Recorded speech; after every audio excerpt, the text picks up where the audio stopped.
and I'm going to ask the audience, I'm going to ask all of you right now, okay? If you read The Millionaire Real Estate Agent one time, stand up. Stand up. If you read it one time.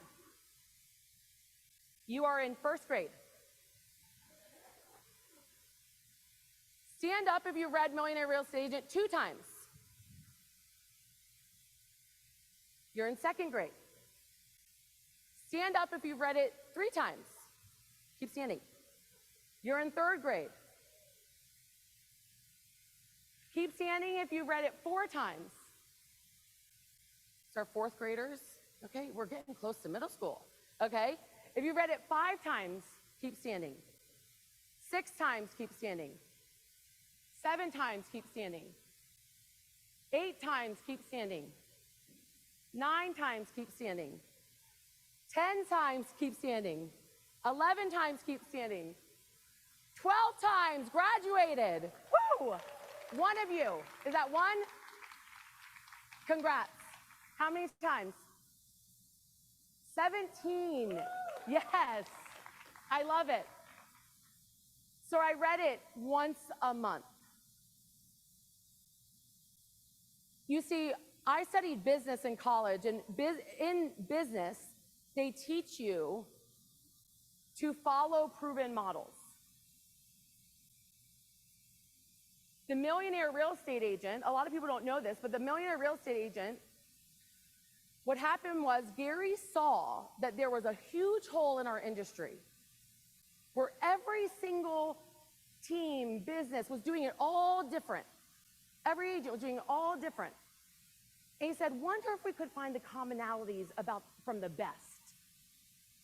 So he got the best in the room, and he started asking them questions. How many times do you touch your database? What does your team look like? He talked and surveyed 100 to 200 teams, the top of our industry. And then he wrote a book about the commonality. Not about the differences, but what did they have in common that led to their success? Guys, that is the biggest gift we've been given. As rainmakers, as realtors, is that we literally were gifted a book that tells us exactly what we need to do to be successful. So that first year as being in charge, I graduated. I read it 12 times. That led to explosive growth year after year. Every year we would implement, execute one of the items I'm going to share with you today. We would execute it. We would put a fence around it, meaning we wouldn't stop doing it. And then next year we would add the next one. And next year we would add the next one. And the next year we would add the next one. As we started adding, as we started growing, our business started growing. To where when I joined my mom, Debbie, $300,000 in revenue, last year, Empower Home did $31 million in revenue, $1.1 billion in sales volume, all on the foundation of what I'm teaching you today. So if you want to have a big business and an even bigger life, follow the Millionaire Real Estate Agent and the models that were gifted to us. So today, we're going to dive in. We're going to dive into the 3 of the models that you want to implement. We got some disclaimers. Wonder why? Okay, and so this is KW material. Okay, we follow TCPA, which means you want to get permission before contacting people. And all commissions are negotiable. You get to decide, based on the value that you give, what you charge. And no one at KW or Empower Home are telling you what that is. You get to decide. It's 100% negotiable. Okay, let's go. First, let's do an overview. So why follow models? Why follow models? Number one, they are the science of business. The science of business. So I married a scientist. He's nerdy. And in science, you learn, right, to trial and error, right? You watch it either something grow or not grow. Models are the science of business. Now, through the growth of Empower Home, I've had the honor of having ownership in 3 other businesses that are not real estate team specific. None of them have models to follow. So what those businesses do is they fail a lot. They learn, they pivot, we pivot, because we don't have models. Gary has gifted us models for the real estate team, how to have a real estate team in business, where you can net $1 million a year. Models are the foundation, the foundation. You know, most of you in this room are entrepreneurs, right? Entrepreneurs love ideas. We're amazing at ideas. I mean, we can come up with so many ideas every day, right? You see, ideas are praised. Execution is worshiped. Ideas are praised. Execution is worshiped. In the MREA, there's one of my favorite images, and there's a lot of images in it, but one of my favorite images is an upside-down triangle next to a regular triangle. So imagine for a moment, you've got an upside-down triangle. It's sitting on the point versus the normal triangle, right, is sitting on a strong foundation, can't bend, can't move over, right? In that, it talks about how the models are the foundation, and then above, once you have the models down, you then become creative. And I know you guys don't want me to tell you that today. But it shows if you want a business that whether sales decline 30, 40% in your market, if you're following proven models, you're rising. You're taking market share. It's the foundation. You then can add creativity onto the foundation. And that's how you build a business. You don't start with creativity. So you must follow the models. Follow the models. They are the foundation for your business. Number 3, models help you break through to higher achievement. You know, as I was getting ready this morning, I was praying. It's a big part of my day is prayer in the morning, and I'm praying and I'm saying, help me to have the right words. Help me to make an impact. And then I say, don't let your brain go there, Sarah. And where go there is, wow, am I blessed to be able to teach this today? I never in a million years would have thought that I would be the leader of a 31 million in revenue business. Never did I think that. You know, I get asked all the time, did you know, was this all planned out? No. It was just literally year after year after year, following the models, making them better, improving our messaging. When you do that, you will break through to an achievement you never thought possible.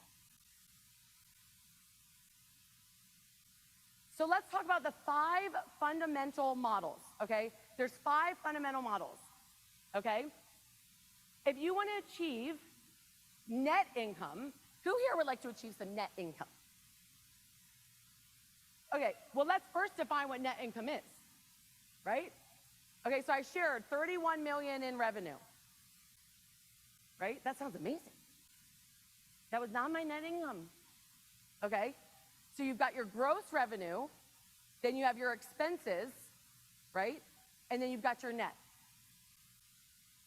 So the economic model helps you accomplish take-home pay, which is why we do what we do, right? To provide for our families. But we've got to follow the economic model. The easy way to look at it is it's what's left over for you, right? Okay, then number 2, which you can't have any money left over if you don't do this, okay? You'll need to generate X number of leads. Who would like to know? Like, you guys know January 1, you just worked so hard. You served maybe 30, 40 families, whatever you served last year. And am I the only one that January 1, you see a big 0?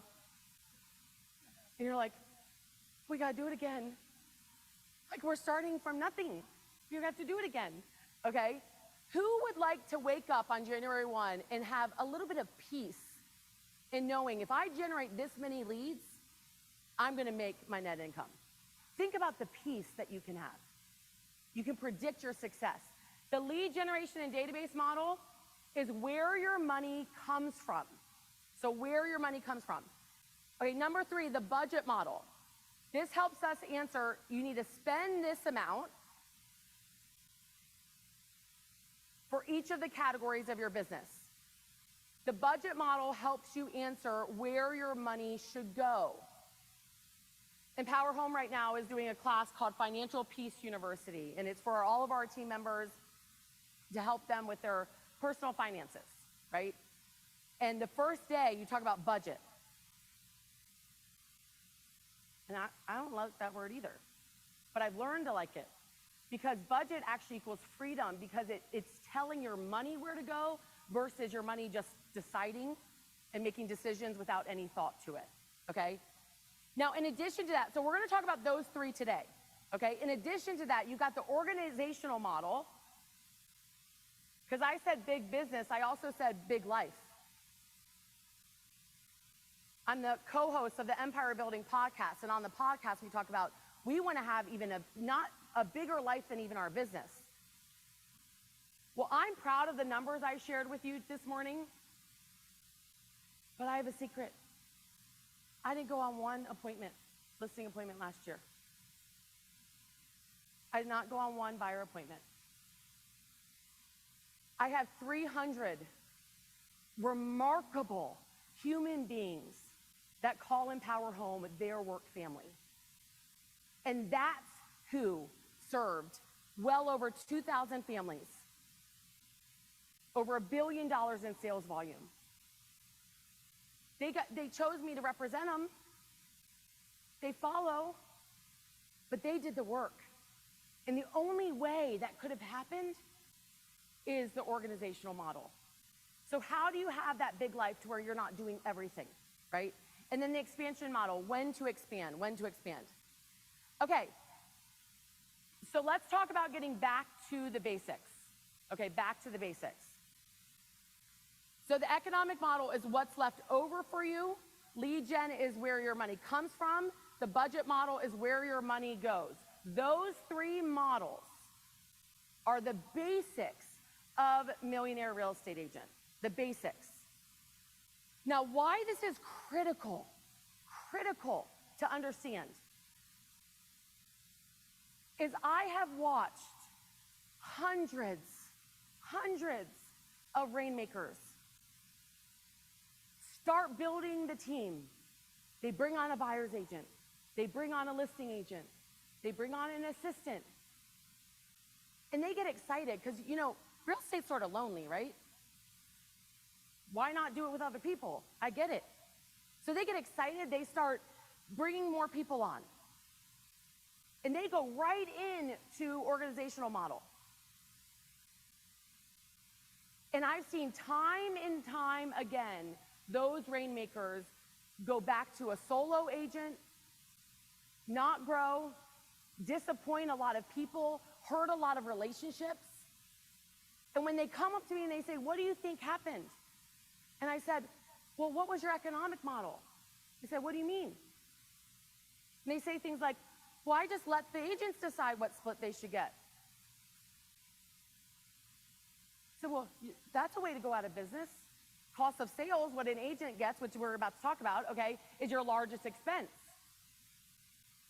How can you own a business if you don't have that under control, right?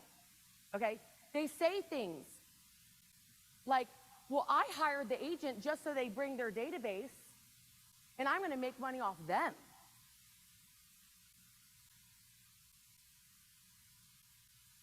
Which means they're not providing value to their team members, which is the lead gen model. The model says, and this is a passion of mine, because guys, when you don't listen to me, you will fail so many people. You think it's fun to bring them on, but the reason you should do that is to impact their life, to help them achieve their goals, not to fulfill your loneliness. You will end up growing when you get the foundation right, the basics right. The model is very clear. You only grow when you have an overflow of leads. You only grow when you have an overflow of leads. So why they asked me this morning to talk about these three is because these three models, if you get this right, you can build one of the best teams in America because you've gotten the basics right. This comes first. These three come first. So let's talk about the economic model. The economic model. Okay, the economic model is what's left over for you. What's the economic model? What's the economic model? What's left over for you? The economic model is a formula that shows how to plug in specific numbers that you'll have to achieve in specific areas to receive a specific net income. Who here would love to wake up, say, I'm going to net 100,000 this year? Anyone here with the assurance, this is how I'm going to get there? The economic model is the way to do it, okay? What you'll need is you'll need to know what numbers you must hit. You'll need to focus on appointments and focus on conversions. The economic model helps us predict your success. January 1 for Empower Home is not unknown. I don't like seeing the 0 because that means we haven't impacted any families' lives yet. But it's not unknown. We can actually predict it year after year after year because we know the numbers. So let's break it down, okay? You've got net income, operating expenses, cost of sale, and gross commission income or revenue, okay? So let's look at an example. This is just an example. We are not suggesting any of these numbers, okay? Let's look at an example. Let's say you want to net $1 million. Anyone would be good with that? Okay, just a few of you. I said, let's say you want to net $1 million. Yes, okay. You then have your operating expenses. You divide it by your operating expenses, okay? Then you've got your cost of sale. Cost of sale is any cost that is tied to a sale. So let's say you have a buyer's agent. Their split, their portion of the commission is called a cost of sale. They only make money when you do. You only pay them when there's a sale. If you have a transaction coordinator that you're paying per sale, that would be a cost of sale, okay? That then equals your total gross commission income. So you add up $1 million, 750, 750, that equals your gross commission income number. You then divide that by an average commission of $7,150. That means to net $1 million, you would need to serve 350 families a year. Okay, 350 families. You then take the 350 families and you look at last year and you say, okay, how much of my business did I serve buyers? In this scenario, we're saying 50%. Half of my closings were buyers. How much of my business were sellers? In this scenario, 50%. So 175 buyers, 175 sellers. Okay? Then the fun math comes. And yes, that's divided by, because you're starting with one number and you're getting bigger as the funnel goes down. Does everyone agree that you need more appointments than you do listing agreements needed? Yes. Okay. So you take half the business, that's 175 sales on the seller side, and let's say your business last year, you were able to convert 70% of your listings signed to closing. So you would take 175 divided by 70%, and you get a larger number, 250. So you need to sign 250 listings. Then you do another division formula. You take 250 divided by your conversion rate from appointments to agreements. Okay? So how many appointments do you need to go on based on your conversion rate of last year? Now, let's talk a little bit about conversion rate. Okay? One of my favorite posts that happens probably once every couple months in the Gary Keller Mastermind Facebook group is, what's your conversion rate from appointment to agreement? You know, people get excited, they start posting, 80%. Wow. 80%. So then I just ask the question. First, you've got to define an appointment, right? The second, the question I ask is, do you make adjustments for conversion? What do I mean by that? Okay? How many of you went on a listing appointment last year that the seller wanted to overprice their home?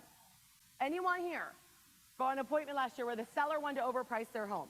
Okay? And you turned it down. You decided based on how much they wanted to price it, based on the market, that you weren't going to work with them. So you get back to the office, you want to feel good about your conversion rate, of course. So you're like, oh, I'm not going to count that. Right? When we make decisions like that, it actually prevents us from being able to predict our success. Because anyone here think in 2024, there will be sellers that want to overprice their home? Yes. Every year I've been in business, there have been sellers that want to overprice their home. I can tell you right now, I can see the future, okay? You are going to go on appointments in 2024 where the seller wants to overprice their home. So it needs to be in your numbers. You don't manipulate the number. If you met with that many sellers about listing their home, you count it. How about this one? Anyone here go on an appointment last year where they decided not to move? Yep. Well, we want to feel good about our conversion, so we're like, well, we didn't lose that one. We didn't lose it, so we're just not going to count it, as if we didn't go on the appointment. Do we think in 2024 there are going to be sellers that change their mind about moving? Absolutely. So you include it. The model says you want to shoot for a 70% conversion from met to signed. That's the model. That's what the model says. Now, the model, Millionaire Real Estate Agent, is highly dependent on what I call METs. Well, Gary, okay, calls METs. people you know, your database, people that know your name, that trust you, that like you, that you have a relationship with, okay? With that, your conversion rate should be 70% or more. If your main business is Mets, okay, the model is spot on, okay?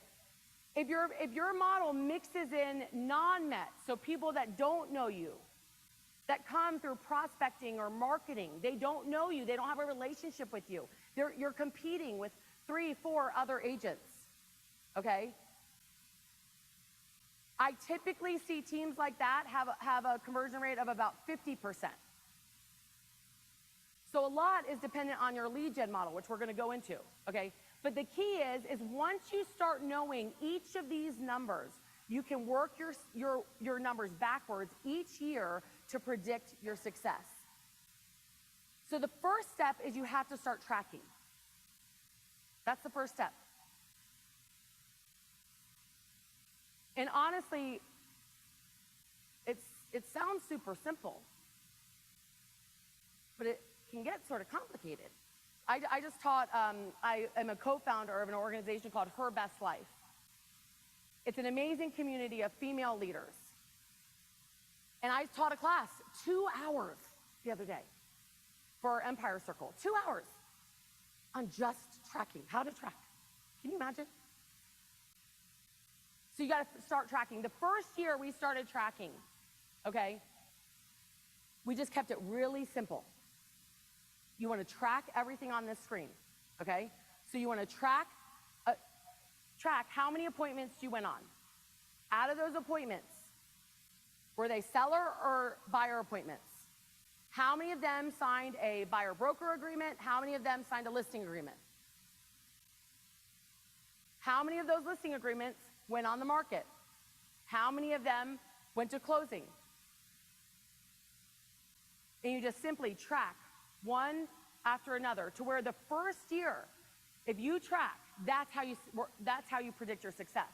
So some of you, your action item today is I'm gonna track for 12 months all of these key metrics. I'm gonna make a decision to know my conversion rates. Now, what I love about Millionaire Real Estate Agent is that it was written, this isn't an idea. These were the conversion rates of those teams that Gary interviewed. And so what I love about the models is that for this year, you can predict your success. Just use these numbers as a starting point, start tracking, then the next year you adjust them to your numbers.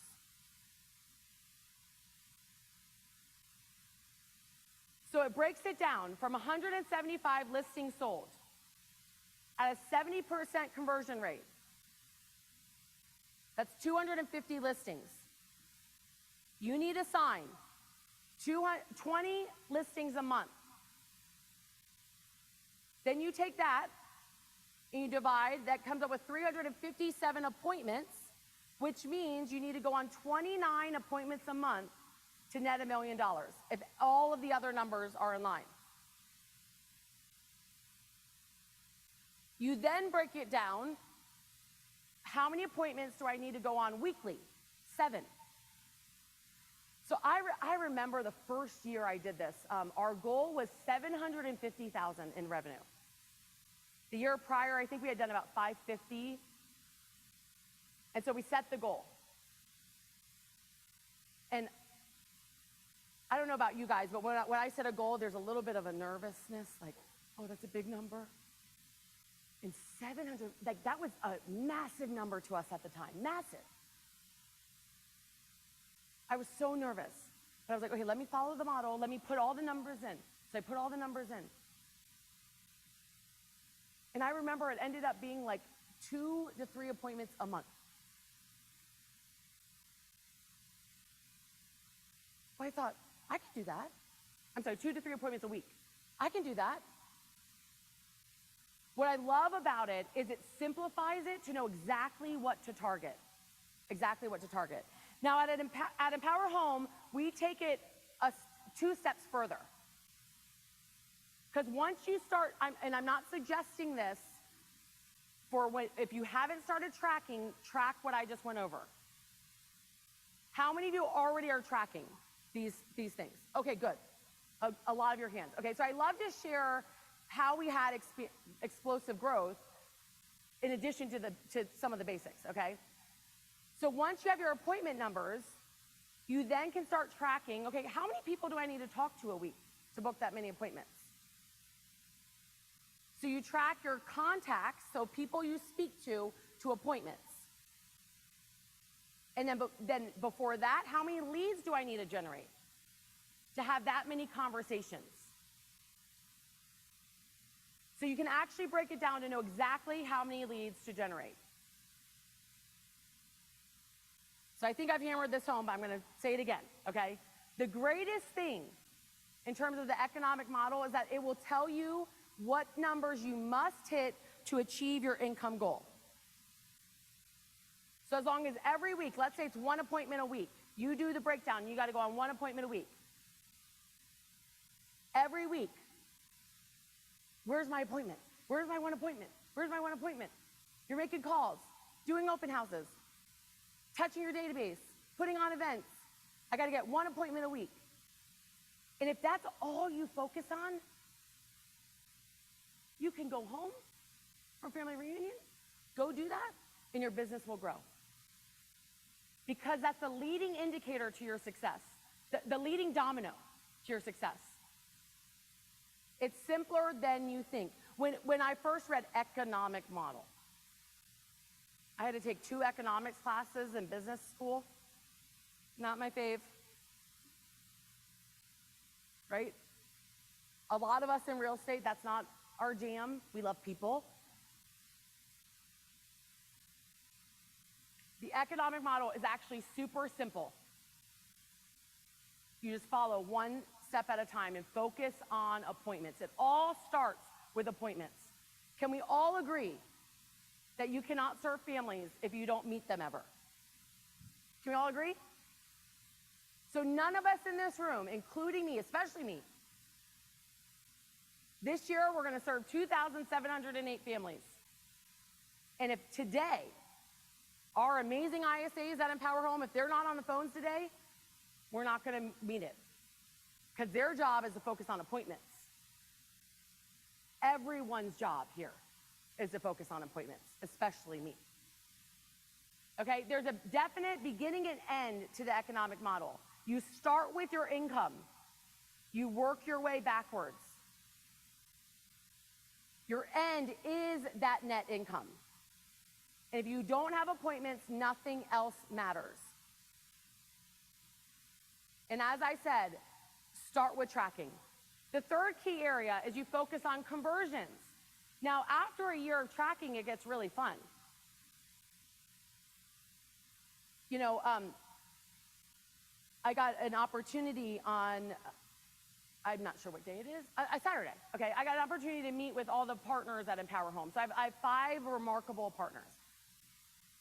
And we were talking about, you know, how to impact more people, how to impact our teams, how to impact more families.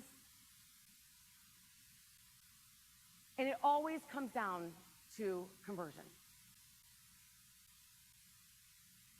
One of them said, you know, should we maybe look at, you know, as our agents grow, having more opportunity for them? And I said, yes, we should. And a lot of times, a lot of agents go straight, or rainmakers go straight to, well, the only opportunity is we got to change their splits when they hit a certain number. They should make more money. And I agree they should make more money. But how we help our agents at Empower Home make a lot more money is we help them with their skills to where they have to go on less appointments to make more. And so you can get really fun with it. If your conversion is 70% last year, how many appointments would you have to go on if it was 80? Which means working on our skills as salespeople is a critical part. We work on our skills every day at Empower Home. If you want to know what the #1 team in Keller Williams does, we work on skills every day. Every day we get better because we focus on conversion. As you focus on conversion, it will lead to more appointments. It actually leads to a much happier life. And it all comes down to skills. All comes down to skills. Okay, so the economic model. What is the economic model? What's left over for you? The economic model is what's left over for you. Okay, number 2, the lead gen model. Okay, the lead gen model is where your money comes from. Who would love to know? Okay, that sounds great. I got to go on 1 appointment a week. And then you're like, well, how am I going to do that? I know I need to go on 1 a week, but how am I going to do it? This is the how. This is the how. We refer to lead gen at Empower Home. So I love how they broke it down. Our KWI writers of these classes are just phenomenal. If you guys have never gotten to know them, you should. They're just amazing humans, okay? And I love how they made it really clear, okay? The lead gen model is where your money comes from, okay? In the Empower Home world, the lead gen model is your one thing. And I don't care if you are a TC, I don't care if you're a listing manager, I don't care if you're a buyer's agent, a rainmaker, a listing agent, in the finance department. I don't care what role you play in your business. Your one thing is lead generation. Because without lead generation, you can have the best TC in the world. But without lead generation, who are they going to get to the finish line? So lead generation is your one thing. Okay, millionaire real estate agent. This quote, I love this quote. It says, I like to say lead generation comes first, last, and always. The difference between the millionaire real estate agent and an average real estate agent is that the millionaire never drops the ball on lead generation. There is not a day, there was not a day in 2023 where Empower Home didn't lead generate. Not one day was missed. That's the difference. If you want to be average, make it optional. Well, really, if you want to be out of the business, make it optional. Okay? If you want to be average, do it sometimes. If you want to be a millionaire real estate agent, do it every day. You're lead generating every single day. So the lead generation and database model gives us the specific approach that you can systematically generate the number of leads you need to hit. Now, there's three things you need to do. You need to prospect and market. A lot of people teach. Are you prospecting based or are you marketing based? And one of my favorite things to do is change that or to an and. I don't like ors. I'm always like, let's do and. You want to prospect and market. You want to set up a database and systematically market to it. And you want to focus on seller listings. So I remember, being a new agent, buyer's agent, 22 years old, and I started getting referrals. Who here likes referrals? Okay, started getting referrals. All of them were buyers. Like, what's up with that? Can someone refer me a listing? So then, as I read The Millionaire Real Estate Agent, I started looking at all of our stuff. What are we talking about? Guess what we were talking about to our database? Buyers. So we were being referred buyers. One of the best things we did was stop talking about buyers. Literally. We do not market to buyers. We don't prospect to buyers. Well, we do when we have listings. We match them to the buyers, okay? But we changed everything and followed the millionaire real estate agent. which is leads, listings, leverage. Leads, listings is the focus, and then you've got to have a team to do it, which is the leverage. Okay, so you want to focus on sellers. Focus on sellers. Because when you focus on sellers, buyers come. The rest comes. Okay. Now, one thing to mention about prospecting and marketing, okay? The Millionaire Real Estate Agent is very clear. You're prospecting-based, marketing enhanced. So you start with prospecting, but you do both. Now, I put my notes down because this slide is phenomenal, okay? And I want everyone to really, let's really look at this, okay? So what are the elements of the lead gen model?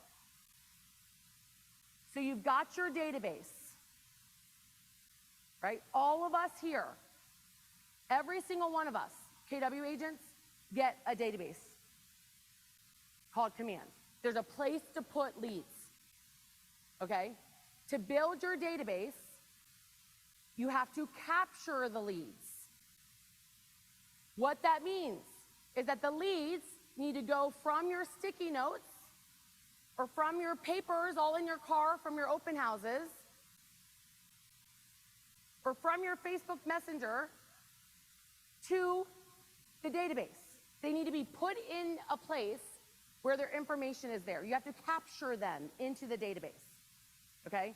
This is the #1 mistake I see many people make. They don't have a lead capture process. And so they have money leaks in their business because they're not capturing every lead. Lead capture is the key, So the leads come in, you capture them. You get to define what a lead is. So a lead at Empower Home is someone that's interested in buying or selling a home in the next 6 months where we have their email and phone number. That's how we define a lead. We have to have a way to contact them. Now, some of you, maybe you do more email marketing or like sending out a lot of emails, which we do emails too, okay? Maybe you decide you've got it down. You can convert through email. If you can, I would love to talk to you.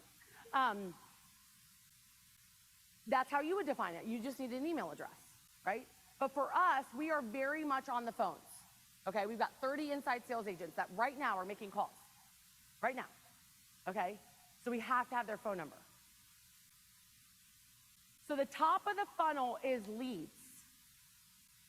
You've got leads. That's the top of the funnel. All of this is in your database, okay? Leads is the top.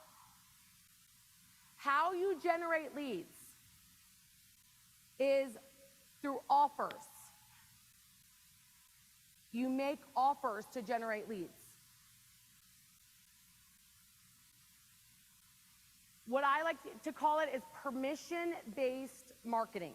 Permission-based marketing, meaning you have a program or you have a hot list of the top 10 houses in your city, or you have something that you can offer, the top 6 staging tips on how to get top dollar for your home. You have something that you can offer of value. Maybe you do your home sold or we'll buy it, or you do cash offer in 24 hours. You have some type of offer. Is how you generate leads. Like an open house, the offer is what? You have an offer at an open house. What's the offer? You want to see the house? My offer is that you get to see the house, okay? You capture the lead from making an offer, right? So you get their permission to contact them, their permission to send them information. Now, if you want to know more about this, so we have 25 programs at Empower Home. A lot of what we do is called MOFers, what Gary started calling MOFers, okay? Which is make offer for immediate response. If this is something that you want to grow in, I want to invite you to a class that I'm teaching Tuesday at 1:30, okay? I get to teach it with Ryan Young. He's the founder of Fellow, big believer in also making offers for immediate response. But if you want to learn more about that, I can't go into the whole class right now, obviously. If you want to learn more about that, come see me tomorrow at 1:30, okay? It is called Mofers.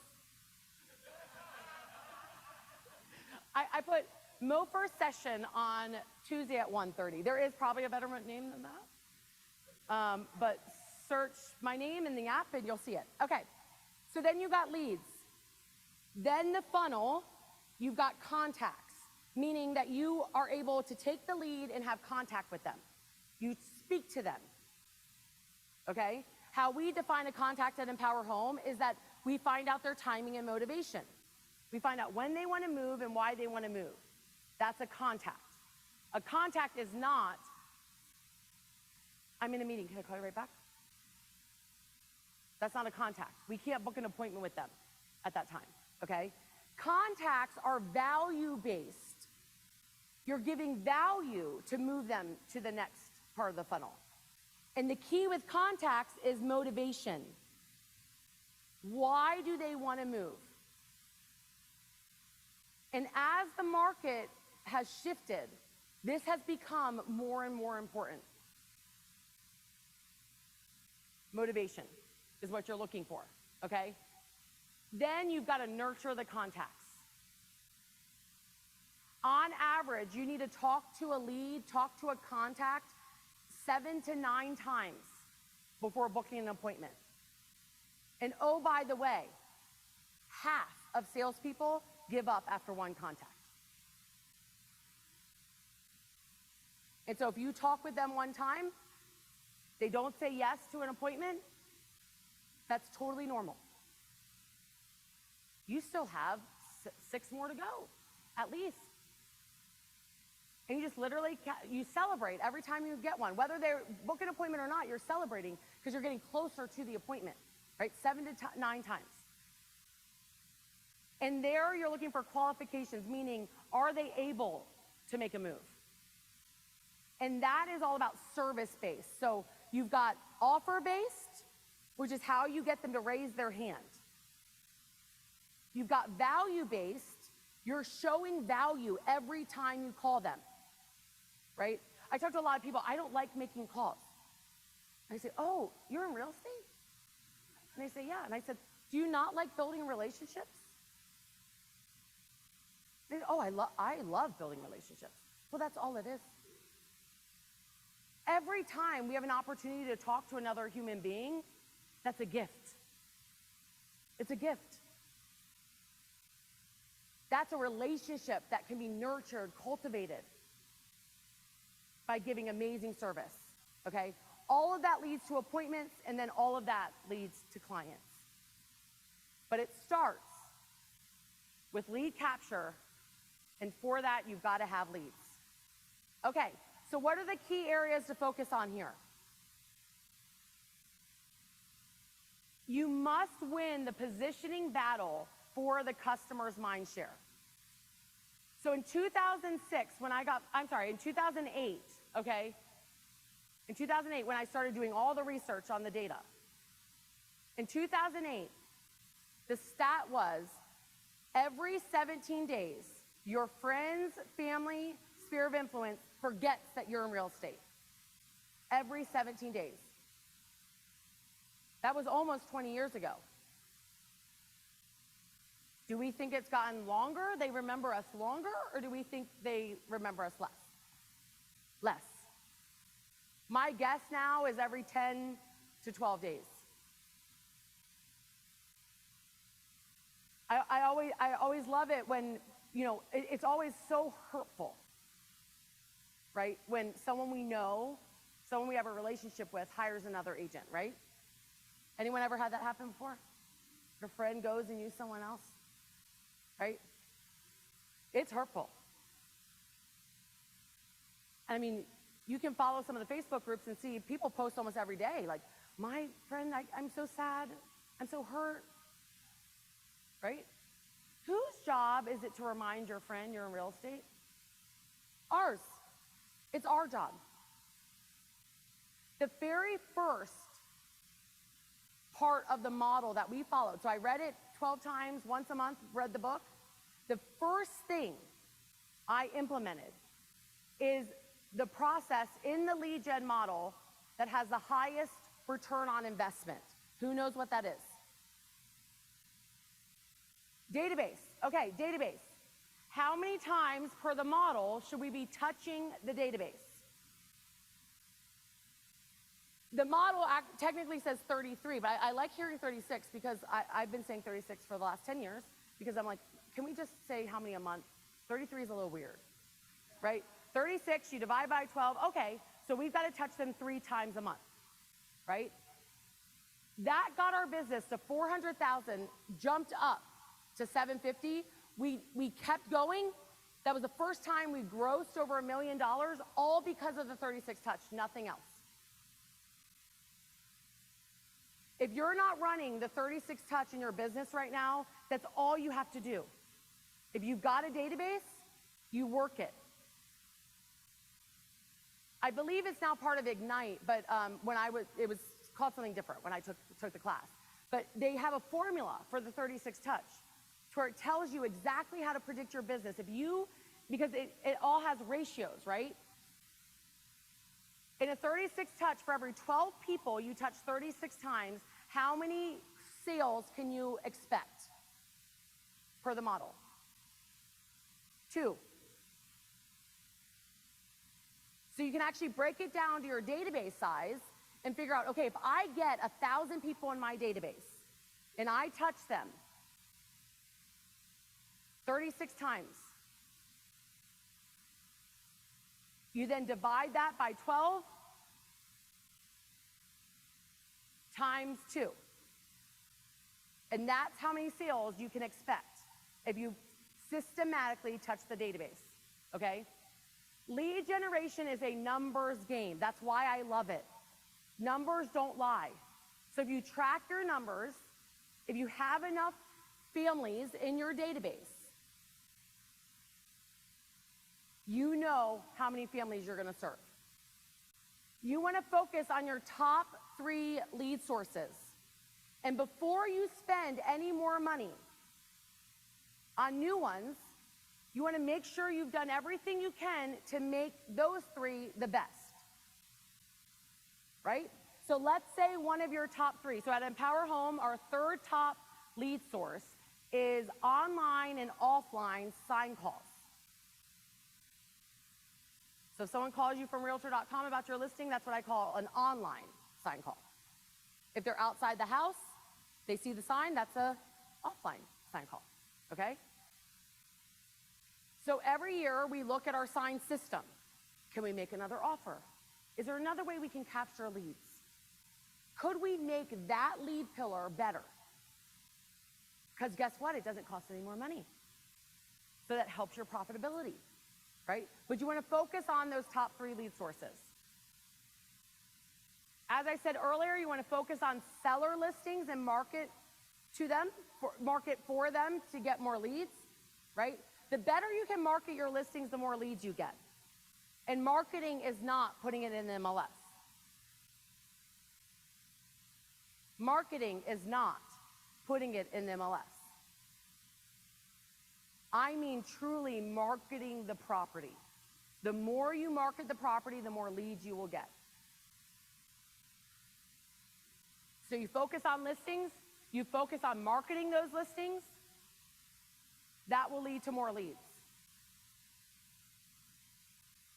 You have a prospecting-based, marketing enhanced business, so you start with prospecting, right? When I first started, we had no money. No money. So I was making calls, calling expireds, doing open houses. I was prospecting for business. Then we started including marketing, which is what we call the 12 direct. That's to non-Mets. Right after the 36 touch, we implemented the 12 direct. We picked a farm area. We touched them once a month. How many sales can you expect if you're touching non-Mets once a month? 1 for every 12. So can you see why you want to start with 36 touch? You double your efforts. And you want to put everyone on your database. So the lead capture part, I cannot stress this enough. The lead capture is critical. They must be in your database to where you can systematically touch them, right? It should work where you open up your command.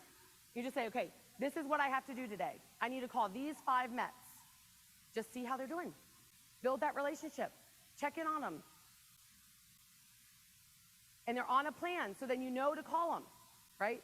Now let me give you just some additional data, and then we're going to move to the budget model.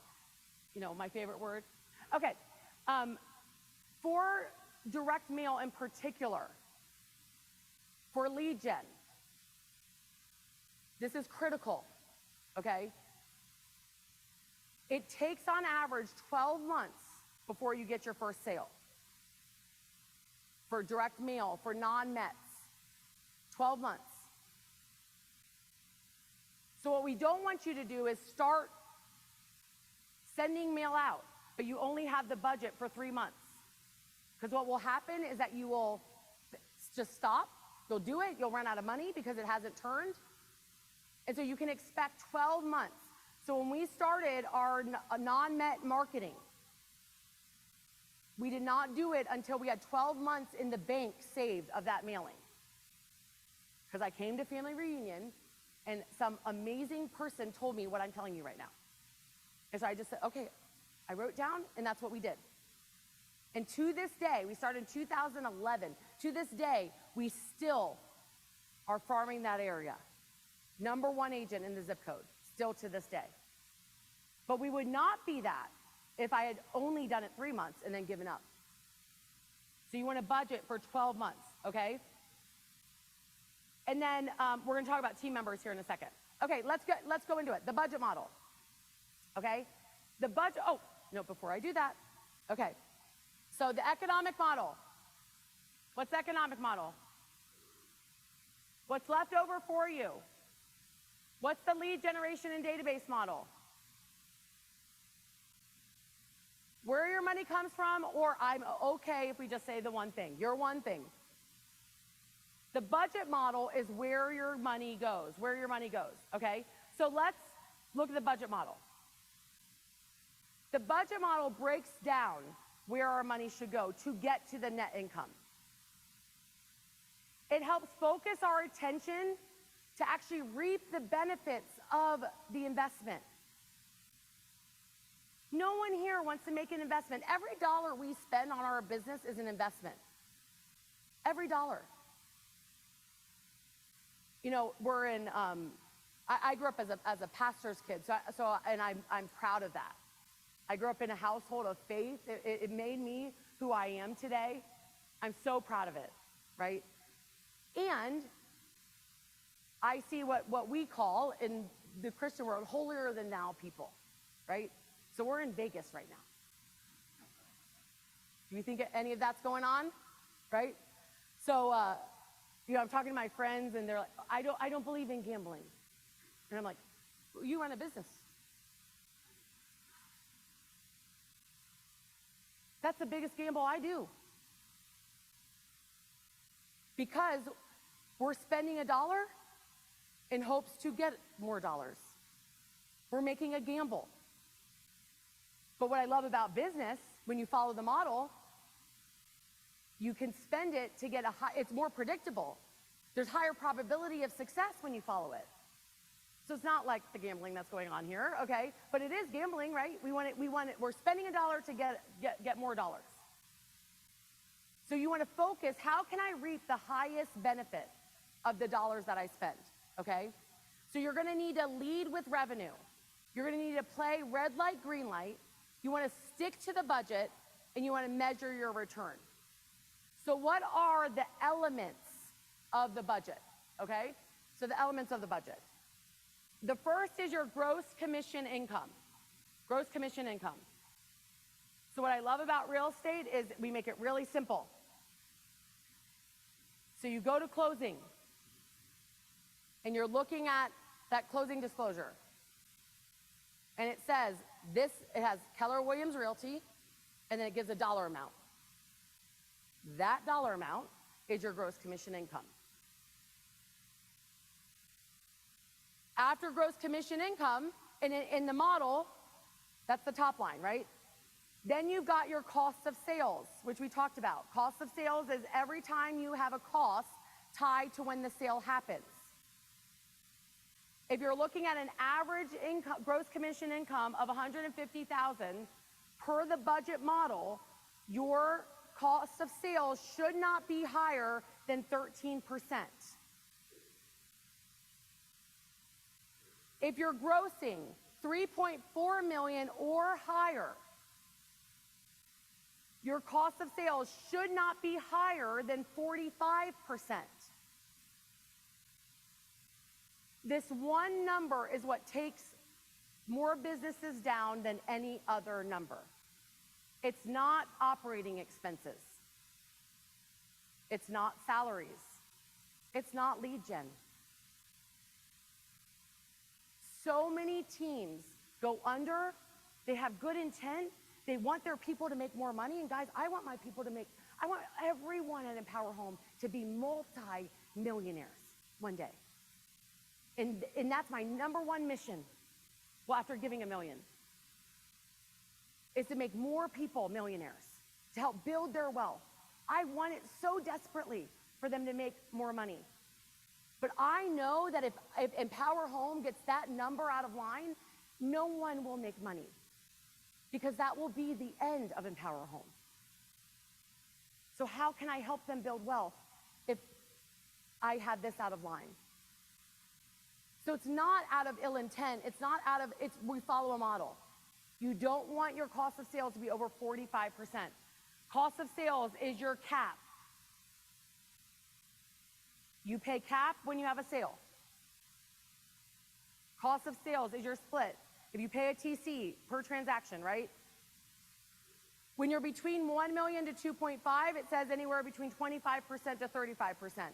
So 30%, I'm sorry. So the model breaks it down. Based on your business size, this is where you should be.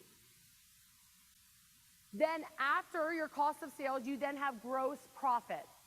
So you have the top line of gross commission income. You paid everyone that's owed money from that sale.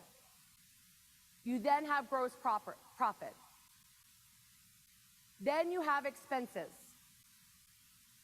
And depending on your size of business, your expenses are going to range between 38 to 33%, depending on your size of business. Now, when I say they're going to be, that's if you decide to follow it. It's just not going to automatically happen. You've got to keep your expenses in line. Then you have your net income. So as you can see,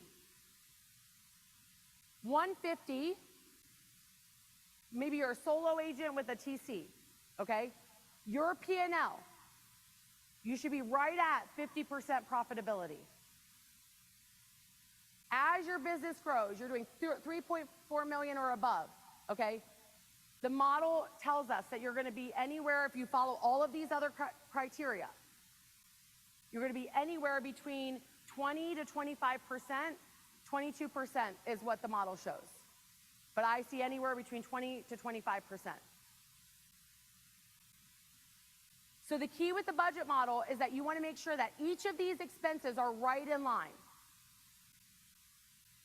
Now, let's say you start more lead gen and you make that investment. You know that you're not going to get a return for 12 months because Sarah Reynolds told you that at family reunion. So you budget it, right? But then for that 12 months, your expenses might look a little bit higher. But you're investing it for the return, right? Oh, let me go back real quick. Okay, so a fundamental rule is following 30, 40, 40, okay? 30% of gross revenue on average, cost of sale. 30% goes to expenses, and then 40% net profit is the goal.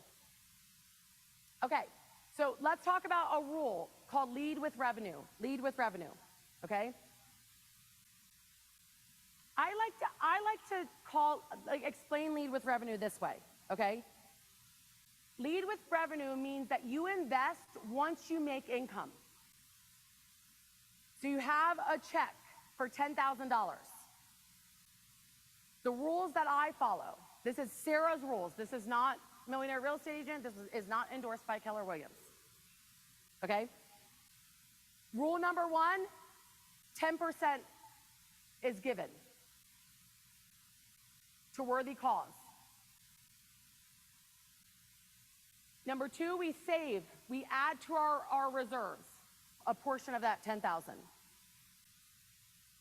Another portion is invested back into the business. So let's say you want to start that 12 direct. Okay, I've got $3,000 I'm going to put in the savings account. I'm really close to being able to pay for it for 12 months, right? You live on a portion of it, and when you follow those rules, your business will grow. But you lead with revenue, meaning you invest once you make money. Now, a lot of you in this room, let's be real, you're only following one of them, which is you live on the money. And you look up and you're like, why did my business not grow last year? Because you're not putting away money to lead with revenue, meaning you're going to invest it back into the business once you have made money. So you want to lead with revenue. You want to start with this approach as early as possible and keep it a discipline. To this day, we still lead with revenue. We invest once we make money. We invest back into the business, okay? Then you want to play red light, green light. What this focuses on is you want to hold your money accountable, meaning what did you return on that dollar? The hardest one for people to sort of grasp on this is like people. So let's say you hire your first assistant, okay? Like direct mail has 12 months, a human will typically get a return, start getting a return into your business at between 4 to 6 months. So when you hire someone on board, you want to have the money saved to make sure that you're paying them. And my rule is anywhere between 4 to 6 months, they should get the return on it. But you want to play red light, green light. When the dollars that get the biggest return, you spend more of those dollars. The dollars that don't get a return, you red light it, meaning we're not going to do it anymore. So you want to stick to the budget. Budgets are to be respected. They're the guide to invest in your business. It tells you exactly where the money goes. Your actual money is likely going to vary, right, depending on where your business is at. But if you follow these rules, your business will grow because you're investing into the things that are giving you the biggest return. And you must look at your books once a month. Once a month. And the key here is you want to measure your return. Okay? So lead gen, ROI, so return on investment, that's what ROI, like the acronym, ROI, return on investment, okay? Income produced minus lead gen expense divided by the lead gen expense. That will give you the lead gen return on investment. Research shows, KW's research shows, and suggests really, okay, that for every $9.50, you're gonna make $9.50 for every dollar you spend. So that's what you should be shooting for, okay? Now, it's going to vary depending on the lead gen you did. Now, let me have a little heart-to-heart, especially for my female entrepreneurs in the room. So I'll never forget it. 4 years ago, we were at family reunion. We had a keynote speaker. It was the year 2020. Simon Sinek was the keynote speaker, and he got sick, really sick. And someone ran up to me and said, "You got to go on the big stage tomorrow. We don't have a speaker. We had just announced launching the Empire Building podcast. And we're going to highlight the Empire Building podcast." I remember standing behind stage that day. I was excited, shaky, so many nerves and excitement. It was going to be the first time ever that an all-female Rainmaker panel was on stage. First time ever. in KW's history. History was about to be made. We take the mic and I say, hi, I'm Sarah Reynolds and I am an empire builder. My co-host, Wendy Papazian, I'm Wendy Papazian and I am an empire builder. Say, Shell Van Poel and I'm an empire builder. We announced the podcast. We're sitting up there. Gary's at the end. And it gets to my turn for him to ask me questions. And I say, Gary, we're going to talk about different things on the podcast. We're going to be transparent. We're going to be vulnerable. We're going to talk the real deal about a female leader leading a big business, but also having a bigger life. And for me at the time, it was just big business. I was not living the big life. And I said to him, you know, I really struggle with the budget model. Because as a female entrepreneur, female business leader, I don't have a stay-at-home wife that's helping me. I've got 3 young babies. At the time, I had a 6-year-old and 4-year-old, and I had just had my Lincoln. So it looks a little bit different for the females. So I really struggle, but I want to be on budget. So I wouldn't make hires because I wanted to stay on budget. The book told me to do it. So I can't get help. It's not in the budget. And I'll never forget this day. That day changed me. He looked me in the eyes and he said, Sarah, the model is a path that leads to your best life. It's not set in stone, meaning you get to decide. That day, he gave me permission to add some expenses to the budget so I could be a very present wife and a very present mom. I could make my health a priority, which I'm down 80 pounds since that day. And it was because he said, the budget, I could not talk about this today. All of these things, we want you to follow as much as you can.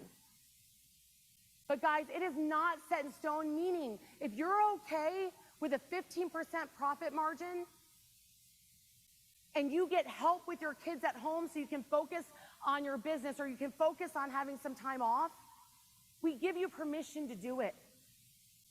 You get to decide. The point is that you want to have a budget. You want to follow a model. But I'm going to tell all of you right now, it's our guide to living, having that big business, but an even bigger life. And we give you permission to make it how that works for your big life. So in summary, the 3 basic fundamental models is you want to find your 20%. You want to focus on what's left over for you with the economic model. You want to focus on where your money is going to come from, which is lead gen and database. And you then want to focus on where your where your money goes. You want to tell your money where it goes. Some strategies, real quick. I know we're out of time here. Some strategies, okay? You want to time block all of the activities, okay?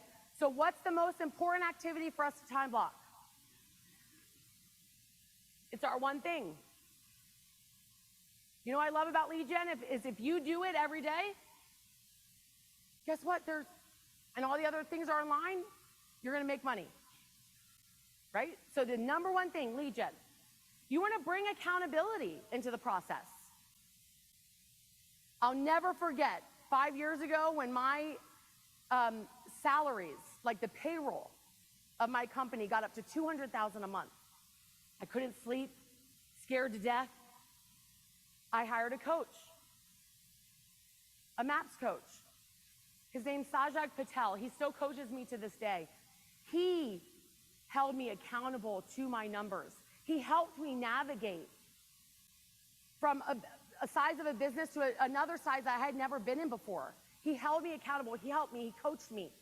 So you want to have accountability. Bring accountability into the process. Evaluate your environment and make sure it supports meeting your goals. If your environment does not support you lead genning every day, You must look at your environment first. Create that environment. We get to choose our environment, you guys. We get to choose who we surround ourselves with. We get to choose what we listen to, what we watch, right? So evaluate your environment. Well, guys, thank you so much for having me today and coming to the session. I do speak for 3 reasons, okay? Why I speak and teach is this industry has changed my life. Changed my life. And I love to give back to the industry. If you take something from today and you apply it, nothing else will bring me so much joy, a family reunion, is if you take what I said and apply it, and then that leads to a bigger business or even bigger life. The second reason is Empower Home is in 10 locations. You can go to empowermooreimpact.com to see which locations those are. We would be honored to serve your buyer or seller referrals. And the third reason is to meet amazing people like you. So I would love for you to do our session evaluation, but thank you guys so much for joining me today. And go out there, have a big business, and don't forget that even bigger life. Thanks, guys.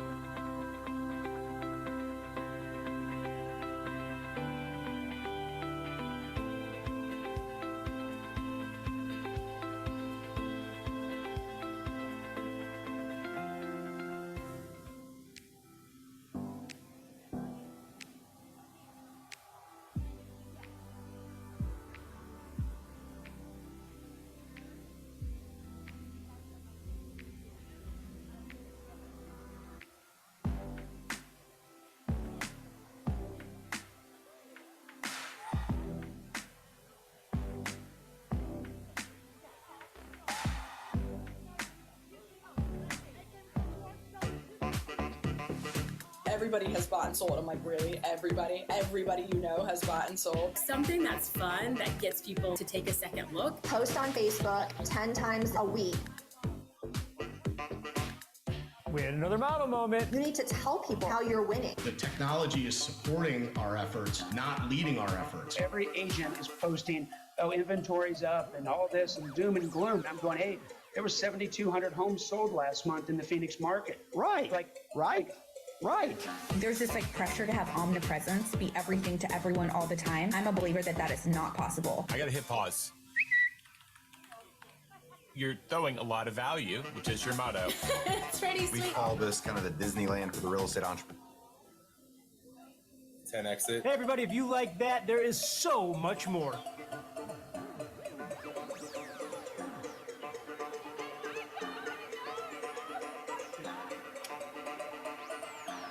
I'm gonna wait. Okay, go. It should be done by now.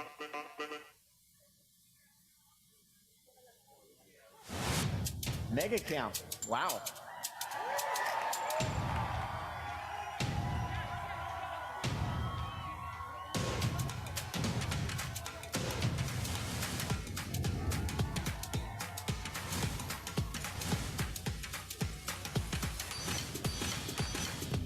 You have got to understand the truth about real estate. This is a simple freaking business if you let it be.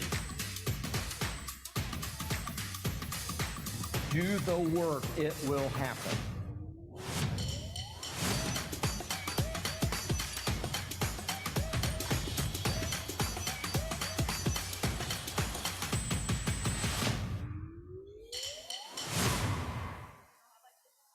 Jason Abrams here. Everyone knows that I love to talk. It's a gift, but I also love to listen. The word millionaire is a placeholder for maximum. We're having conversations with the best and the busiest. Balance your time in a fierce way. The biggest personalities making the biggest impact. If an elephant's going to appear in the room, put the elephant in the room yourself, and now the elephant is no longer a problem. The craziest and the coolest. I got on my horse and sold American greeting cards door to door. On a horse? Yeah, on a horse. It's about passion, strategy, and above all, it's about real, tangible success. How many homes is your team going to sell this year? My expansion team will sell about 1,700, 1,800. Buckle up.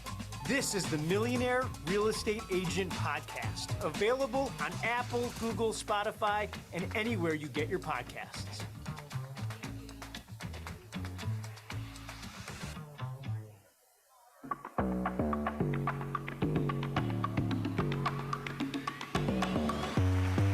want to weather the storm. We want to come out the other side winning. I agree with you 100%.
Three, 2, 1, go team! There we go. It's literally a series, a micro series of 7 days of understanding and thinking of yourself and seeing things differently. It's an experience, and it's about learning more about who you are. You can't help but just become a better you.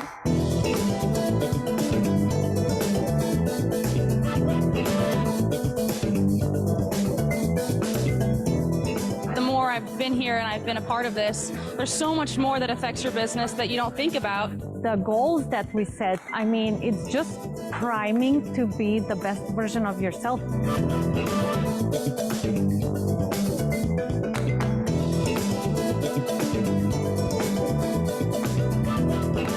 I can see how they get their numbers. I've already got 2 just doing the daily affirmation calls.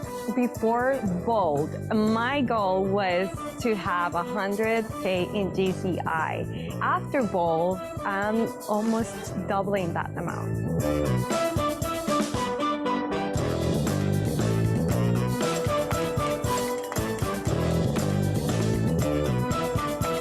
If you actually want to sell more real estate, figure out a way to get into Bold. I will 100% take Bold every year until the day I die.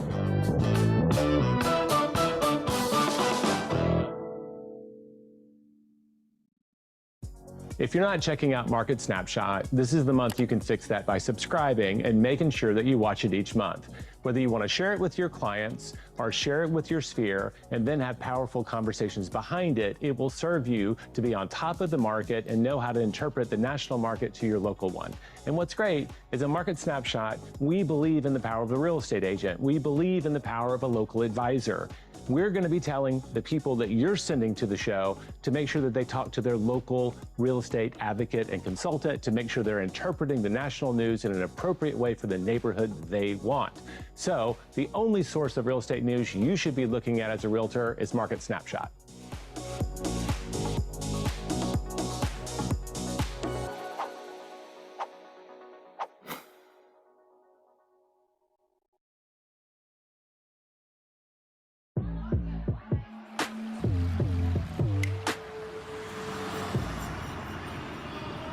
Come on. We are going to make goals. Focus on focusing on models. Time block. Back to basics. Gosh, I can't take notes fast enough. That's pretty awesome. We have the best in industry on each topic. Everybody. Empower them to have the best success that they can possibly have. That's phenomenal growth. That learning process is so crucial. Everybody. Build an environment where success lives. Everybody.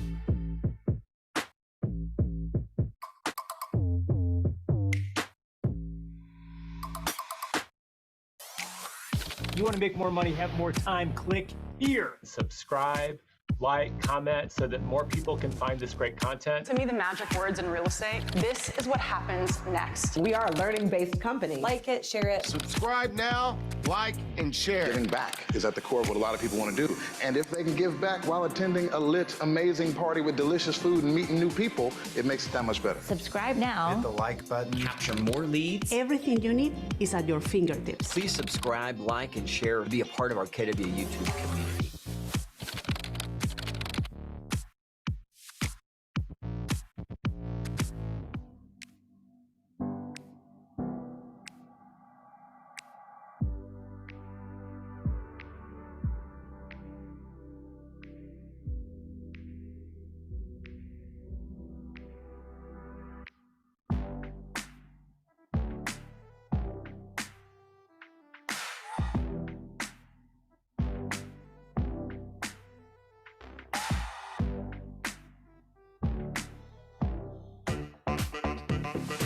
Everybody has bought and sold. I'm like, really? Everybody? Everybody you know has bought and sold. Something that's fun, that gets people to take a second look. Post on Facebook 10 times a week. We had another model moment. You need to tell people how you're winning. The technology is supporting our efforts, not leading our efforts. Every agent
focus, nobody would be here.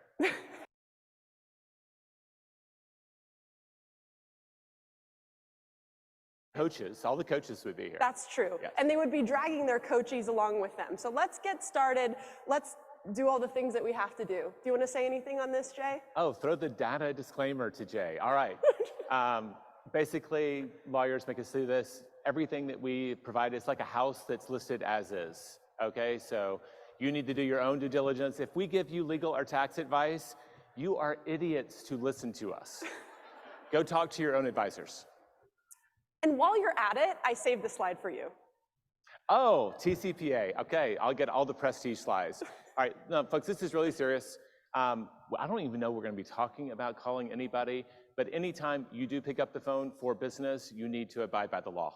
Period. End of story. There's a do not call list. There are TCPA guidelines. Follow them. You are not too small for them to notice. You are not too small. No one is anymore. And when you are avoiding your lead generation, you need to do that in a TCPA compliant way as well. That's right. Now the attorneys are happy. My mom's like, what is he talking about? But you killed it. There we go. For the record. I'm Nikki Miller. For those that don't know me and what I do, I am the co-host, very proud co-host of the One Thing podcast. I also am the founder and CEO of the Lead Syndicate, which is a leverage model that's exclusively and specifically designed for individual real estate agents that we operate in over 160 locations across 29 states. That's impressive. Love that. If you don't know who I am, my name is Jay Papasan. I'm an executive at Keller Williams. I've been there. This is my 24th family reunion. It's kind of crazy to say that. I got to start here when this company could have pretty much fit in this room. I mean, we were small. We had 27 employees back in the day. And I get the privilege of writing books with Gary Keller, and I've partnered with him on a couple of businesses, including our One Thing training business. How many of y'all, this is your first family reunion, by the way. Let's just get a show of hands. Wow, that's incredible. Welcome. We're so excited to have you. It's as fun as everybody told you it would be. How many of you have been here before? Awesome. Welcome back. Good to see all of you. You know, this is my 10th family reunion. As Jay mentioned, this is his 110th family reunion. And we both see a pretty common phenomenon when people come to events like this. Y'all are gonna be drinking out of a fire hose right now and for the next couple of days. And you're gonna probably take pages and pages and pages and pages of notes. And then you're gonna go back home and you're gonna put those pages of notes in this very special drawer that you have where all the training manuals live for every class that you've ever taken. And you're gonna be like, yeah, that family reunion 24, that was so good. And I'm gonna ask you, what'd you do? And you're like, nothing, but it was so good. I learned so much. So I'm gonna ask you, instead of trying to drink out of the fire hose while you're here, rather than trying to take a sip, I'm gonna challenge you to just try to grab a few droplets. That's all you're trying to do while you're here. And I'm gonna challenge you, I would give you a challenge if you choose to accept it, that if you're gonna spend your time, that if you're going to be here and put all the things on hold that you had to put on hold in order to do that, your business, your families, your lives, all of the things, that you are going to do something with it. That you are going to take action on something. So I'm gonna challenge you to choose one thing. How many? One thing that you're going to choose to take home and implement that's going to make an impact on your business or on your life. That's my challenge for you today. So at the end of today, I'll probably bring this challenge up again if you choose to accept it, because that would be the uncommon approach to attending family reunion. It really would. That would be the uncommon approach, that you would take something back and actually do something about it. And I promised Jay I would do this slide so he wouldn't have to go through the embarrassing process of quoting himself. And yet, I come back to this quote from The One Thing. Gary and Jay say, anyone who dreams of an uncommon life eventually discovers that there's no choice but to seek an uncommon approach to living it. The one thing is the uncommon approach. Would y'all agree that the world is more distracting than ever? Right? It's more distracting than ever. We are not set up for success. The digital deluge makes it very easy to get away from your one thing, doesn't it? And we have to have a better model than ever to stay focused, because we are constantly available, if we choose to be, right? Jay always reminds me, if we choose to be. We are constantly available if we choose to be. And it's why I often will challenge people. Y'all ever heard the phrase, that person suffers from scarcity? Y'all ever heard that? I actually fundamentally disagree with that. I don't think we suffer from scarcity. What I actually think is that we suffer from abundance. There's so much you could know here, so much you could learn, so much you could do, so much you could create, that we get lost and therefore never begin. Or we try to do it all at once and therefore achieve nothing. So we have to have a better model for achieving those big goals and dreams that we have. In a world with no instruction, we have to be able to ask ourselves very simple questions that lead to incredible answers that then lead to extraordinary results. And that is what we are talking about today. Y'all ready to jump in? Yeah. So we started this with where we think most people mess it up. We thought that would be valuable. We said, where do most people have challenges? Where do most people get in the way of their own success between where they are and where they want to be? So the first one is they haven't defined success in a way that they can be held accountable. And this is just pure and simple clarity. Do you actually know what you want? Do you really? I think a lot of times we want to put the car in drive before we know where we're going. We have a lot of, like we're entrepreneurs, we're running our own businesses, we're in sales. We know how to get into action, but stopping to think a little bit about who we are, what we actually want, is really challenging. And so if the more clear you can get about what it is you want, and let's just take Nikki's earlier challenge. What is it that you actually want to take away from this event? You've made a massive investment in time. And if we talk about financial investment, it really depends on how much time you spend at the slot machines, but there's also a financial investment attached to this. What's your return going to be? Your return can be infinite if you're really clear about the one thing that you need to take away and implement from this event. Clarity solves 90% of your problems. Just getting clear on what it is you want, why it is you want it, and when you need to have it. And it doesn't take long. When we wrote the one thing, we have the focusing question. What's the one thing I can do such that by doing it, everything else will be easier and necessary? And that came from a long history of Gary coaching. Actually, a lot of people would end the coaching call and they would have a list of things that they needed to do. And they would both get agreement, right? Okay, so you're gonna do these 5 things between now and next week. Yep, got it. They get back the next week, and to Gary's endless frustration, they would have done some things on the list, but they almost never did the number one thing. And out of frustration, he started narrowing the list. This is back to Nikki's abundance. They had too many things on their plate. And he'd say, like, Nikki, if you can just do 3 things this week, what are you gonna do to move the business forward? She'd go 1, 2, 3. Next week, she'd come back and she'd do 2 and 3, but not 1. And it was really in frustration and a little bit of kind of parental anger. He's like, if you can only do 1 thing this week to move your goals forward, what is it going to be? And here's the crazy thing. When you narrow it down to 1 thing, he got 100% success rate because there is nowhere to hide. And now it's just a yes/no question. Did you do the thing that you said you were going to do? And when people know someone is going to show up and ask you, did you do the thing that you said you were going to do? Unsurprisingly, a lot of us do it because we don't want to be called out. We don't want to fail. We don't want to let someone down. And so by narrowing it to 1, here's the magic though. This is the unexpected magic. When he would ask if they did the 1 thing, they would say, and I did these other 5 things too. I think is it Tracy who has Eat That Frog, right, from the great, Mark Twain quote. I think everything's attributed to Twain or Churchill or Abraham Lincoln. It might actually be one. Papasan, one of those. There you go. But a lot of time, our most important thing is the thing that we all know we should do, but for some reason, we're uncomfortable with it. And therefore, we put it off and we put other things in front of it. But by narrowing it down, getting really clear, defining it in a successful way, that's just SMART goals. As a coach, if we're in a coaching relationship, I just want to look at your goal and say, how will I know you're successful? If I can't tell it from what you wrote down, you haven't done all the work to get clear about what success looks like for you. But I also think we avoid the 1 thing because we're worried what it'll say about us if we don't do it or if we fail at doing it. Whereas so much of success is just trying and failing until we get it right. So that one's first. Clarity is a huge deal. And it doesn't take a long weekend meditating at the top of the mountain.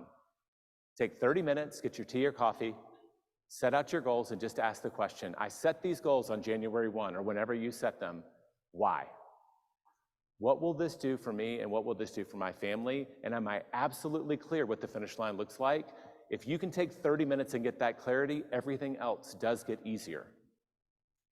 It's interesting because y'all will see a domino even as we go through some of these reasons that people don't get to where they want to be. You'll see just how we work through the dominoes of getting where you want to be. You can work through the dominoes of not getting where you want to be. And it starts with this, because ultimately the second one is you're not time blocking your priorities and living your time blocks. But here's the challenge. If you don't know what you want to achieve, then you can't know what you need to time block for. So you have to always start with clarity. Otherwise, you don't know why you're working. Jay said one of the best and hardest things to me in our coaching that I've ever heard. He said, Nikki, if you're not working on what matters most, does it matter if you're working at all?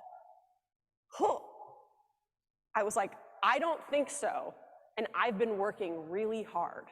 How many of you have been working really hard and feel like you are spinning your wheels?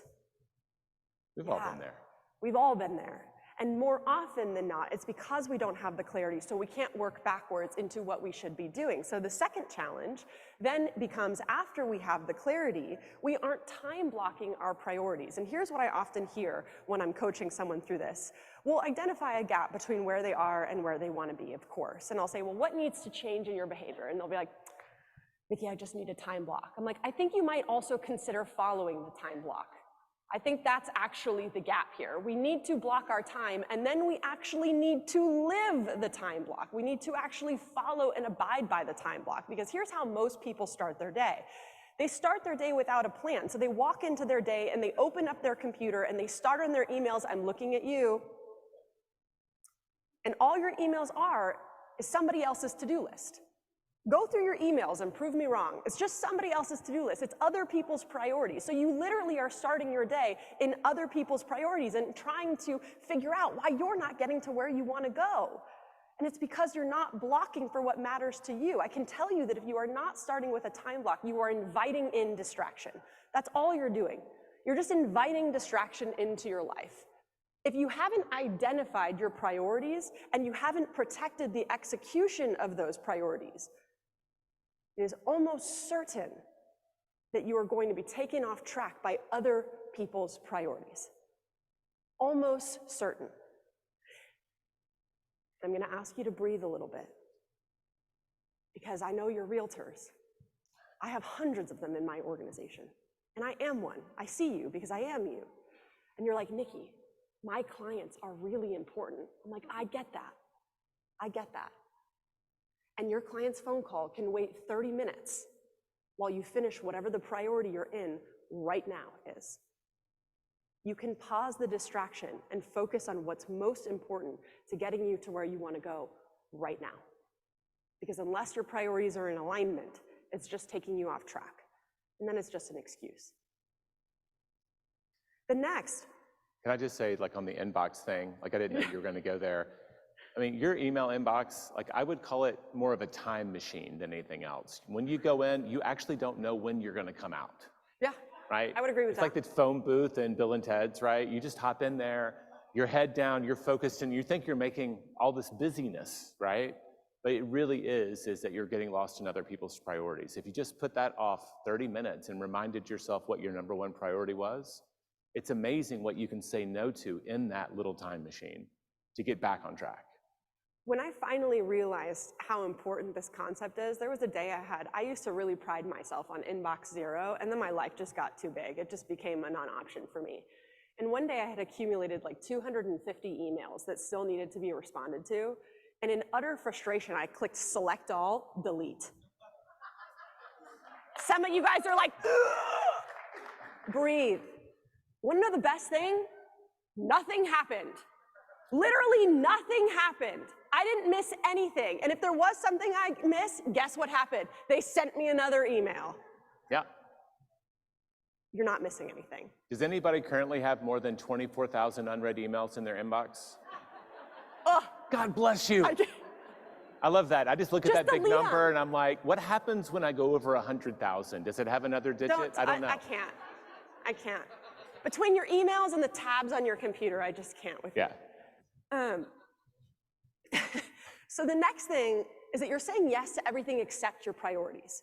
Now I'm gonna ask you to breathe a little bit again for me. I want you to repeat after me. Ready? No is a complete sentence. It's just no.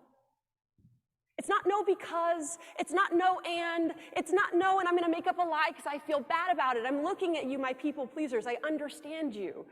It's just no. It's out of alignment with my priorities. You know, Gary and Jay often say, you have to defend your yeses with 1,000 no's. Because every time you're saying yes to something, you are saying no to many other things. And the greatest challenge is that what we're often saying no to is our dreams, our goals, our passions, our families, the things that matter most to us, because we don't have the courage to just say no to what matters least so we can focus on what matters most. And here's the greatest challenge I'll often offer to the young, amazing people that I meet in Keller Williams. Everybody I meet, but the young people especially. They'll ask me, what's your one piece of advice? And they probably think I'm gonna give them something about lead generating or selling more houses, and it's not that. I'll say, you're lucky to be here, welcome. I've been very lucky to grow up in this company. But you're gonna face a challenge that we all exist in a company that has more opportunity than it does people. Would you agree with that, Jay? Yeah, it's our industry right now. It's equal opportunity, unequal reward. It's based on what we put into it. Yeah. And the challenge will become, you're amazing, you're all amazing. And because of that, you're gonna achieve greatly, and you're gonna be offered a lot of opportunity. And you will have to get better at saying no than you will at saying yes. When you're early in your career, you're often saying to yourself, like, how do I get more people to say yes? And how do I get more opportunities to say yes to? And what you should really be asking is, what am I willing to say yes to? And what's vital that I say no to? Because it's out of alignment with where I actually wanna be. And so often people come to me when they're struggling in their businesses and they'll say, Nikki, I don't have the time. I don't have the time to do all of these things. And I'll say, I don't think that's your problem. I don't think it's that you have too little time to do all of these things. I think it's that you're trying to do too many things in the time that you have. If the most important thing is the most important thing, why would we be doing anything else? Well, the great thing is if you got clear about your number one and you actually time blocked it, if you actually say yes, meaning you time blocked it and did it early in the morning, it doesn't matter so much what you say no to after that, because you already did your number one priority. Yeah. So if you can actually say yes early in the day to that thing that gives you pride, like for me, working out, like I feel kind of righteous, like I own that cheeseburger at noon. Because I put in the sweat beforehand. Same for my business. If you can say yes early enough, but I agree with everything. No is, it's the most powerful sentence in the world, and it protects our priorities, and we just don't use it enough. And among friends in our business, we should respect it more. You shouldn't have to say, I'm sorry, but, before you say no. For people that care about us, we should hear the no, and we can say, awesome, win. We can negotiate around it, but we should also respect it to begin with. It's such a superpower. Number 4, you're building forward instead of backwards. This is probably one of the biggest lessons I learned writing The One Thing. I remember Gary was coaching a top agent, and they had been kind of sitting on this red couch that has been there since the first Keller Williams office opened its doors. It's still in his office. And they're talking, and maybe an hour and a half into it, I'm just kind of listening and taking notes. The guy says, well, based on all this, where do you think I should go? And Gary just went super, super specific. Well, he said, starting tomorrow, I want you to do this. And it was such a tiny domino, as we call it. And when the lady left the office, I remember I pulled Gary aside and I said, did you already face this problem? How did you just do that? Because it felt like a little bit like a magic trick. And he basically, in that moment, while we were writing The One Thing, he taught me goal setting to the now. And he said, basically, you're going to go into the future. She told me what she wanted. She wanted to be, I'm going to make this up, #1 in her market. And then you start working backwards to the logical milestones. Where would I have to be in 5 years? Where would I be in 1 year based on the 5 year? Where would I be in 1 month based on my 1 year goal? Where would I be in 1 week based on my 1 month goal? Where would I be today based on my weekly goal? And there's this magic of working backwards and how much clearer you get. But when you say, I want to be #1 in the market, and I say, what should I do next? There's literally an infinite number of choices. And those choices shut us down, and we're never confident that what I'm doing today is actually on the path. So Nikki, if I were to ask you, like we were doing our podcast up here, I'd be like, all right, great, Nikki, you've got this amazing business, 106 or 16 locations? 60. 60. There we go, awesome. If you think about the most important milestones in your life that brought you to where you are today, where would you start? And I'm just gonna make this up so we don't go into that whole thing and make you go way off script with me. But there's probably like maybe someone who believed in you when you're in high school, or some formative moment. And we start walking through these milestones. And then I started my first business in college, and then I did this. When we look backwards on how we got where we are, it's natural that we see the stepping stones along the way. And what I want you to do, what we want you to do to tap into the magic of living your goals is to do that with the same faith looking forward. Where is it you want to go? And now work backwards logically. We call it goal setting to the now. And it's how we can be appropriate in the moment. And it's such a simple school, like why we don't learn this in high school, I don't know. But based on where you want to be someday, what's one thing that you think you would need to accomplish in 5 years to say, you know what, I'm on track for that thing? And then you put a little pin there and say, based on that kind of arbitrary, crystal ballish 5-year goal, where would I have to be at the end of this year to feel like I was on track for that? You're playing the milestone game. And again, it's a little bit of crystal ball, like how do you know that that's the thing? You don't completely, but the closer you get to the present, you'll be surprised the clearer and more specific you're able to be. Now you've got a 1-year goal. I want to do 57 transactions, whatever it is, and I feel like that's going to put me on pace for my next big leap in 5 years. Well, great. Well, what do I have to do this month to feel like I'm on track for that? Now you get even more specific, and you just work your way back. So this critical skill of working backwards from your goals, it keeps all the noise out, right? We called this thing, a chapter we wrote for the book that we cut was called The Low-Hanging Fruit is a Lie. If you're not working backwards from a goal, then there's always these quick wins. There's a quick paycheck there, or I could do this side hustle there. And yes, in that week or that month, it would be a financial win. But what you don't know, because you're not working backwards, is if you're headed in the exact wrong direction that you should be going. So like, you have to build up to that number 4, but working backwards from a big goal, it gives you direction. Now your goals this year are just a milestone on the way to where you want to be in the future. And Jay, what's so important about that is that you mentioned that you're working backwards from this big someday, all the way backwards into what do I need to do about it today? Based off where I want to be in the future, how do I need to show up and behave today? That's what we call your 20%. So if you haven't read the one thing, you're not familiar, the 80-20 principle, Pareto's principle basically dictates that 20% of our activities are going to yield 80% of our results. Alternatively, 80% of our activities will yield 20% of the results. So in other words, what we're asking ourselves is that if disproportionate results come from one activity, we have to spend disproportionate amount of time on that thing that matters most. And so when we look at this principle, so many people challenge it. And I had challenge with it personally because I was like, Jay, I can't do one thing all day. That's weird. That doesn't sound right to me. I know you're doing more than one thing all day. And he said, you're right. And I was like, knew it. We're just big fakes. We've been lying to y'all this whole time. He said, I do one thing at a time. And when I'm coaching agents, they'll often come to me and they'll say, but Nikki, I'm different. That flyer's not going to make itself. That social media post isn't going to post itself. And Nikki, those things matter. And I'll say, you're right. And they'll be like, knew it. I'm not saying the 80% doesn't matter. I'm saying those things don't matter at the expense of what matters most.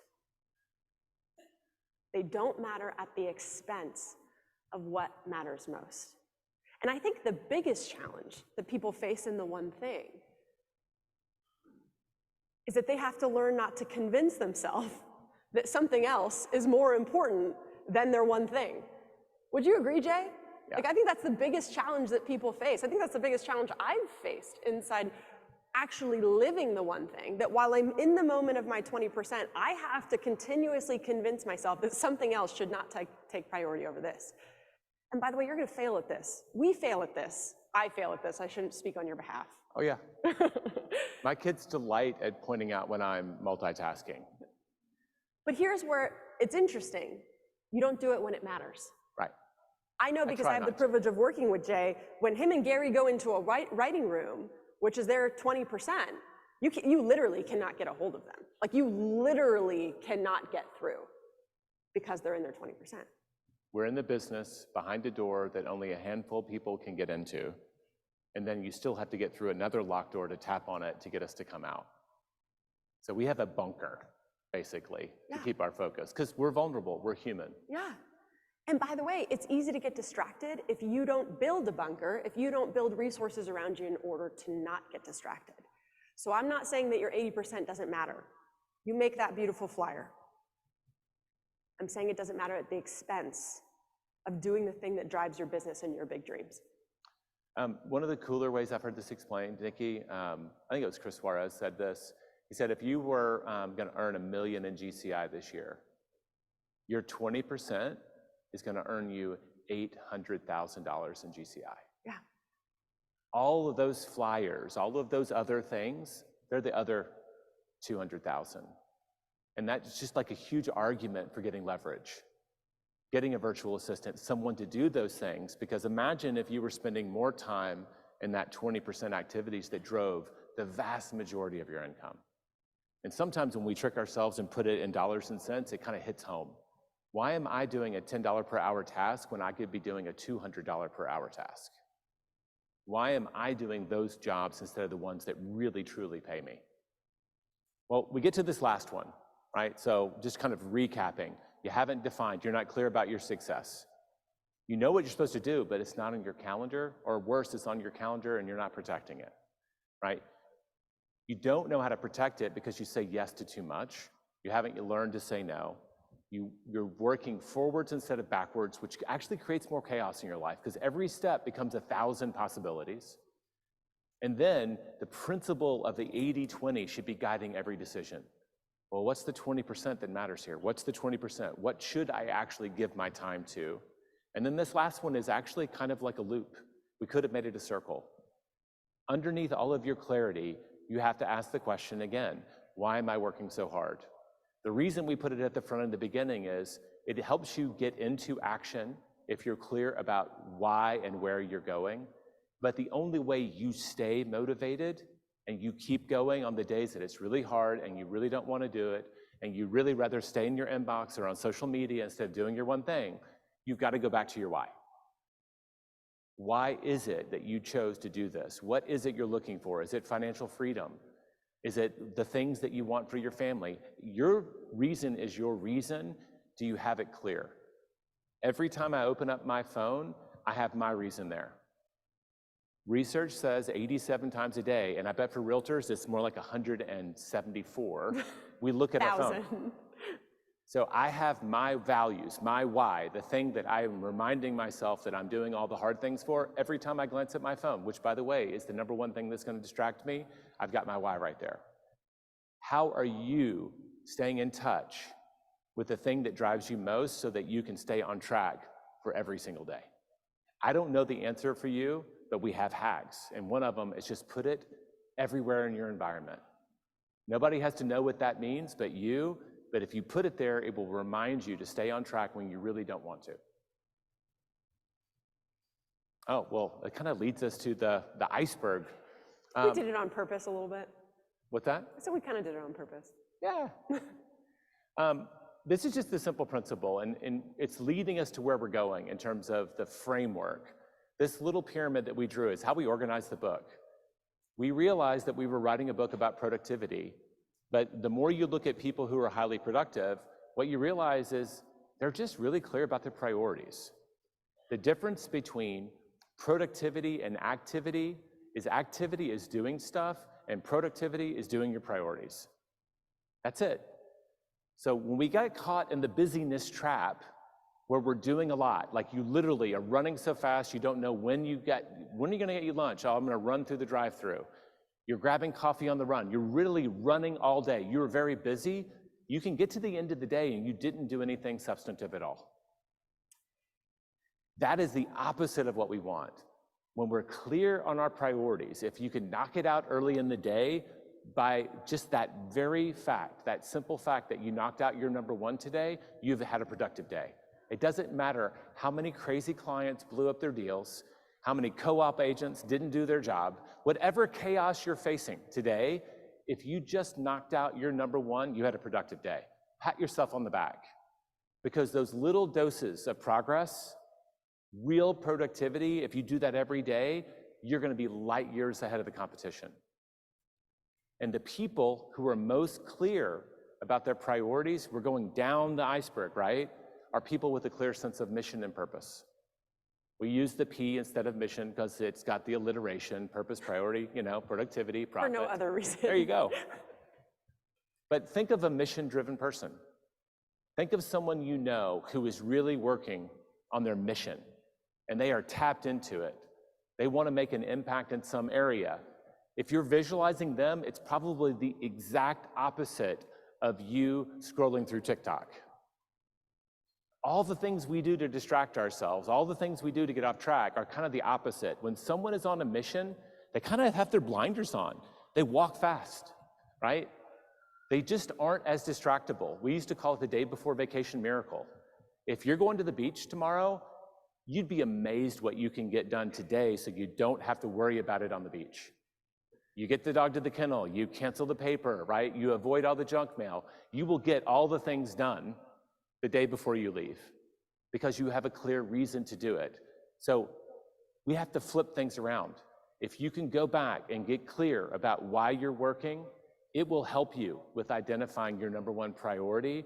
And by the way, if you just knock that domino down, you are going to be an incredibly productive person. That's how you get your unfair share in this market, folks. Yeah. You're gonna go to the vision speech tomorrow. We're not gonna tell you glowing good news that interest rates are gonna drop to 3% and we're gonna have 6 million transactions again. It's gonna be better than last year, yeah. But it's still gonna be a competitive market. How do you get your unfair share? It's by living that simple pyramid. You get clear about why you need to do your one thing and then you do it. Even if it's a tiny inch a day, you're gonna be light years ahead of everybody else who can't do the boring things that lead to success. And by the way, I want to give a real life, very easy example around this, because I think sometimes purpose feels really big. Does that feel big to y'all? You're like, I can't hope to define my purpose. Like that just feels like a lot of commitment. It can change. You can sharpen it or broaden it as you go, as you learn, as you develop, and as you achieve. That's okay. It can't change every day. That's weird. Yeah. And yet it can change. Let me give you an example of someone I was coaching around this particular subject. It was actually at the goal setting retreat that we did for the one thing. And she came up to me and she said, I came to this goal setting retreat because I want to grow my business. And I said, that's awesome. And so I said, come back to me after the purpose exercise and let me know if that's still why you're here. And she came up to me and she said, I'm really mad at you. And I said, get in line. And I said, well, why? And she said, because my purpose is that I want to have longevity for my grandkids. And I said, okay, so why is that different than what you came here for?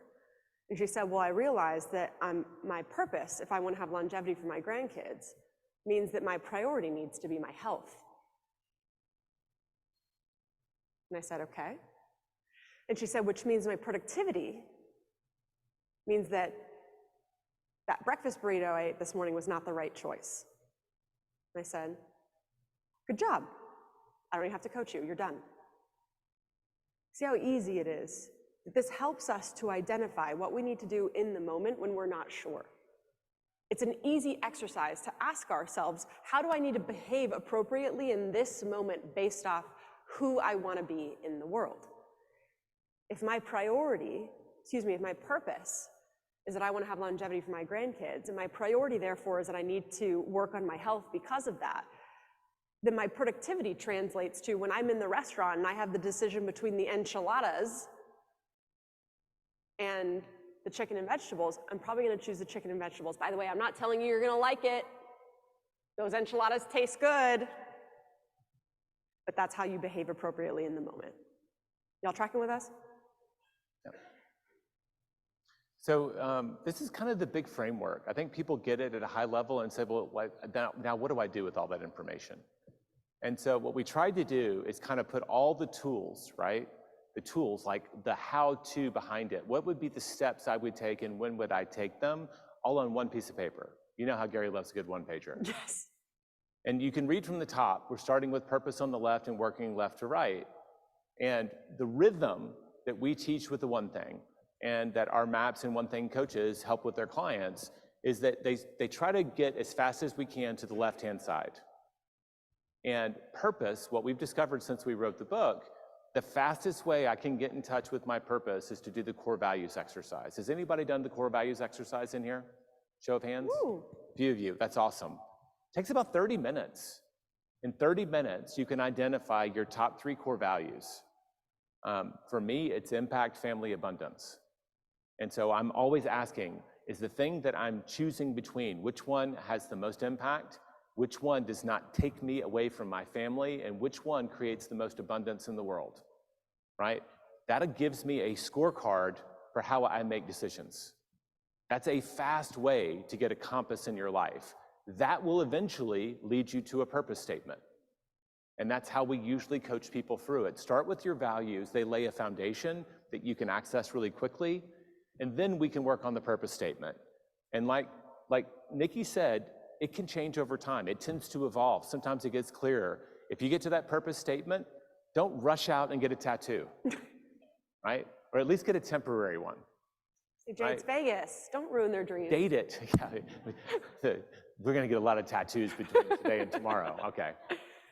But we are not, for the record. Yeah. But on an annual basis, you want to revisit it. If you've never done it, put it on your time. That's one of your number one things that you want to do.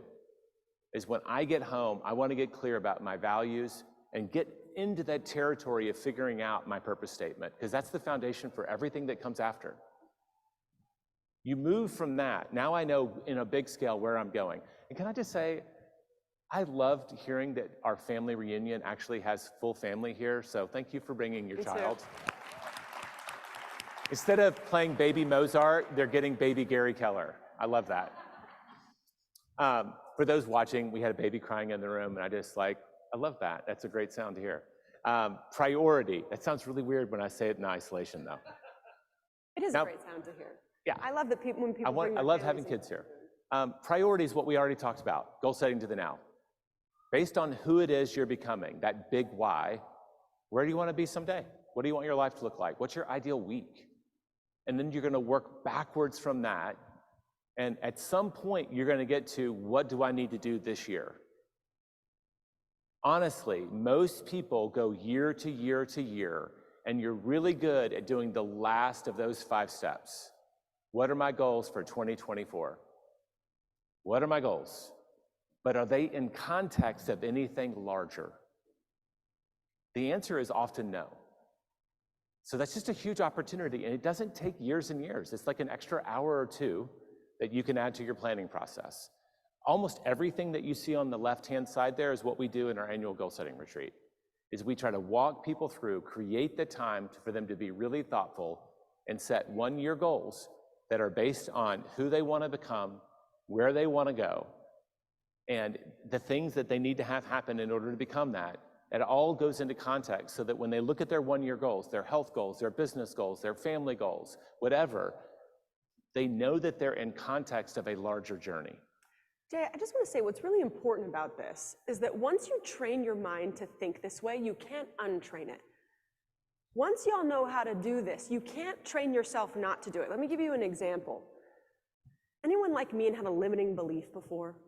Like anyone had a dream pop into your head and you're like, I can't do that. I don't think that dreams are bestowed upon us unless we have the DNA to achieve them. This is the DNA. Because all you're doing is training your mind how to connect one goal to the next over time until you know what you should be doing today. And so when you've done this enough times, someone could say, I want to be a billionaire. I'd be like, yeah, you can totally do that. Here's how it would look. Based off that someday goal of being a billionaire, all you have to do is ask yourself, how would I know if I'm on track in 5 years? How would I know if I'm on track in 1 year? How would I know if I'm on track this month? What should I be doing today based off all of that? Just doing this process removes the limiting belief because it takes you from is it possible to how is it possible? How do I need to show up today to make it possible? That's been the gift for me. I love the clarity. I mean, a lot of people come to me because we write books and say, I want to be a best-selling author. And like, the thing about something that is distant in the future for most people is like, well, what does that look like on a day-to-day basis? Right, so how do we figure that out? Because it's really those daily activities that I'll just tell you, most of them are really boring. 99% of becoming the most successful version of you want to be is showing up and doing the same thing you did yesterday and the day before and the day before and the day before. Just let that echo in your head for a while. And over time, you're not aware of it, you'll get better and better at it. And every hour you put in will have some magnitude increase in output. And you're not even aware of it. It's like that nephew that you only see at Christmas time, and you're like, wow, you sprouted up. Because we don't have that distance because we're living it. If we were outside of ourselves and seeing the progress we were making, we would be a lot more committed to it. But it's that boring process. And then in little leaps and bounds, somebody will say, Nikki, holy crap, you're doing so much. And it'll just be that moment you snap out and go, wow, okay, I have been on a journey and I underestimated how far I'd come. And I want to share, this is a practice that you've taught me that I think is really important, is tracking this over time also allows you to see how far you've come. And ultimately, it allows you to take credit and celebrate the journey. Jay has 411s from like 100 years ago. 20 years ago. And nerdily, since 2010, I've tracked like a lot of things. Everything. So he showed it to me once, and I was like, this is so cool. You know what you've done. Because how many of y'all are achievers and high drivers like me? How many of you end pretty much every day being like, that wasn't good enough? That wasn't enough. And you can get trapped into this cycle of not enough unless you get clarity on your priorities and then track it over time where you can look down and say, wow, look how far I've come since just a couple years ago, really. So, I'm kind of remedial in that sense. I started doing the 411 in 2000. You join Keller Williams, you're given a notebook, and you're told to be an active learner. Every meeting you go in, you're expected to kind of take notes and pay attention and learn. And the other thing they teach you to do is a 411. And back then we had a paper form. And so like what happened when I say remedial is it took me about 10 or 12 years to figure out what my core activities that drove all my success were. Yeah. But the moment I locked that in, I worked on it with a coach and we identified 5 things that I started tracking. And if I was consistently doing those on a weekly and monthly basis, almost 100% of my success came from just doing those things. So cool. And they're super simple, super boring. But if I just show up for a handful of things over time, everything that comes after comes from those things. And that's what most people aren't willing to do. That's that uncommon. It's uncommon to be consistent over time.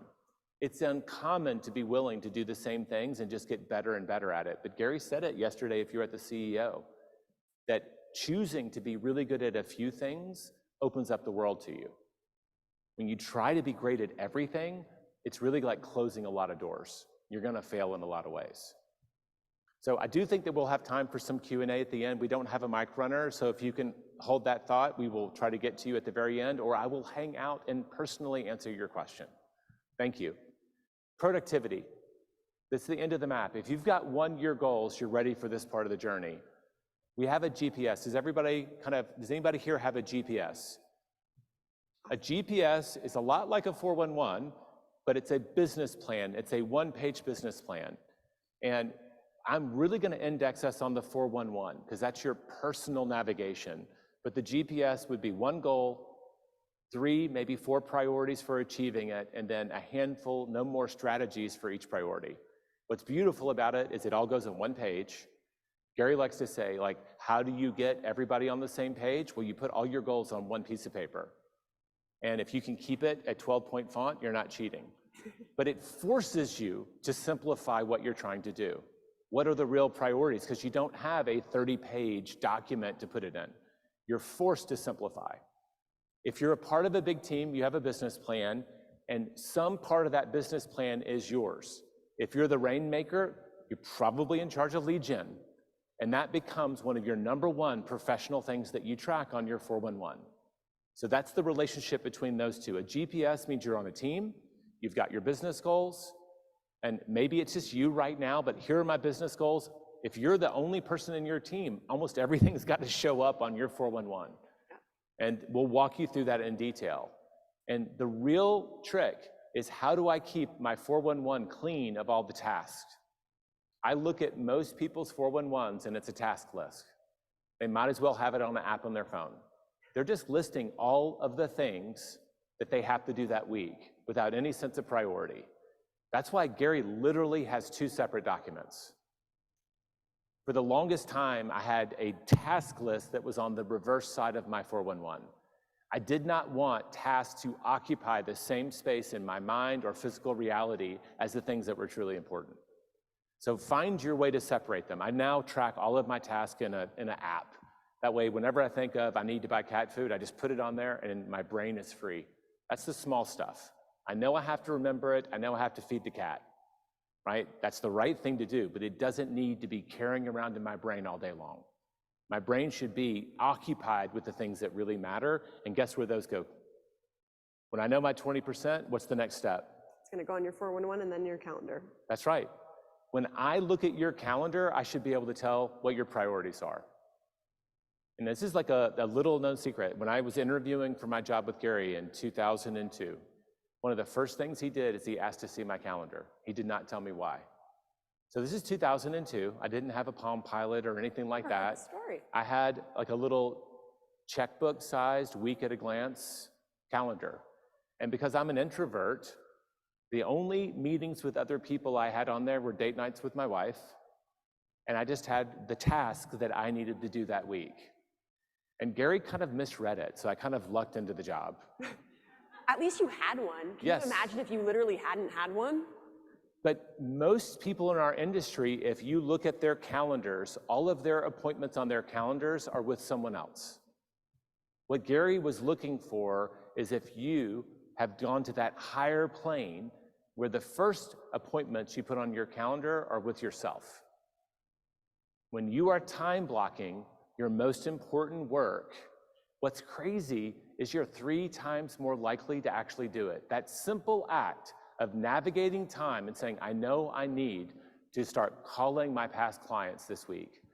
When am I going to do it? Well, I'm going to dedicate an hour every day between 9 and 10, and I'm going to start calling my past client list.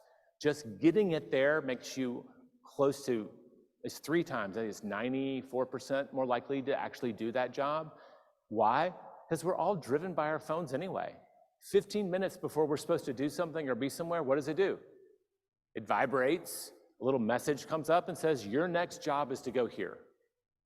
And so now we're just using this tool that's driving us to drive us towards what we want to be. So your 20% that lives on your 411 should find a home on your calendar, and that's really some of the biggest magic you're going to hear. If you just did that step, what are the few things that matter, and are they on my calendar? You will go light years ahead of the competition. And what y'all heard just now that Jay said, which I'm going to give you in practical application, is the specifics around what goes in this calendar. Because here's what I see most agents do. It's better than nothing, by the way. But if you want to really take it to the next level, most agents enter their day without a plan. They have things time blocked, but they don't know what the time block actually means. Here's how it shows up. They say, I'm gonna lead generate from 9 to 11, because that's what MREA told me to do. So they say, I'm gonna lead generate from 9 to 11, but I don't know who I'm gonna call, and I don't know what I'm going to say, and I don't know how I'm going to follow up, and I have no list of names anywhere. And so here's what happens.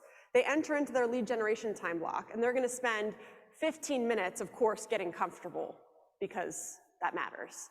And then they're gonna spend the next 15 minutes going through their database, trying to decide who they should call today. And then they'll spend another 15 minutes psyching themselves out, trying to decide what they're gonna say to that person when they eventually pick up the phone. And then they look up and they're like, man, my time's almost up. I should probably just skip it today and start tomorrow. I know. Anybody live that day? Yeah, we all been there. he's like, stop yelling at me, it's me. It was me too, before I learned this. And by the way, I'm still not saying every day is perfect. But if I was gonna put something like lead generate on my calendar, it would not just say lead generate.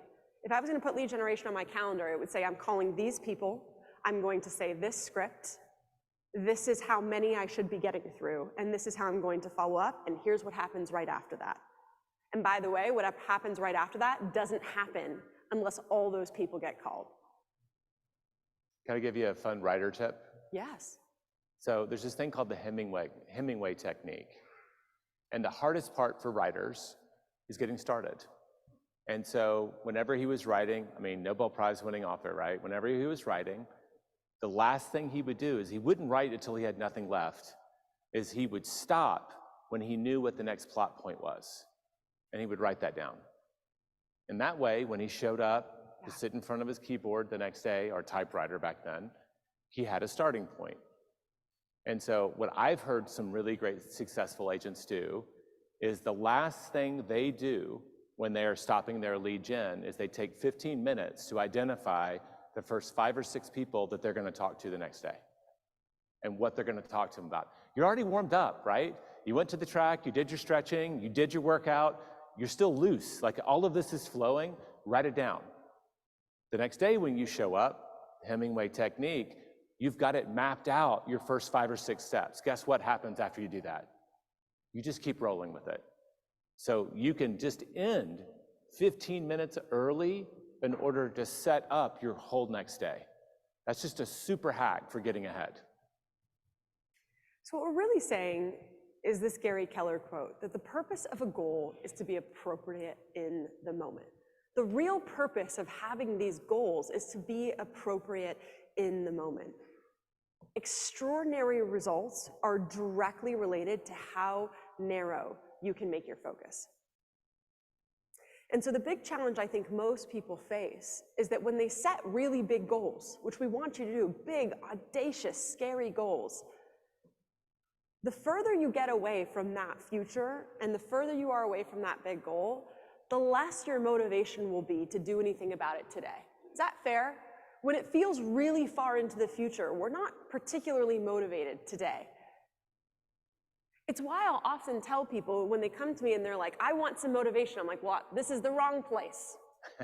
I can't give that to you, but what I can give you is a tool to work backwards from whatever it is that you're trying to achieve to how you should behave today, whether you are motivated or not. So we're looking for what action item, how do I need to show up, how do I need to behave today, whether I am motivated or not. Because if we rely on motivation for these big goals, I would offer that we're probably not going to get there. Well, we wrote about this a little bit. Can I get just a little nerdy? Yeah. Okay. But we wrote about this in the book, and I went down this wormhole. It's called hyperbolic discounting. And that's the farther away a goal is in the future, the less motivation you have to take progress steps today. And that's kind of the beauty of goal setting to the now, is that you're connecting this thing that does excite you. I want to be #1 in my market center, my market area, my region, whatever that big goal is for your business. I want to earn net $1 million. Now I know this activity that I'm doing today that feels very disconnected is actually a part of that. So I am more motivated to do it.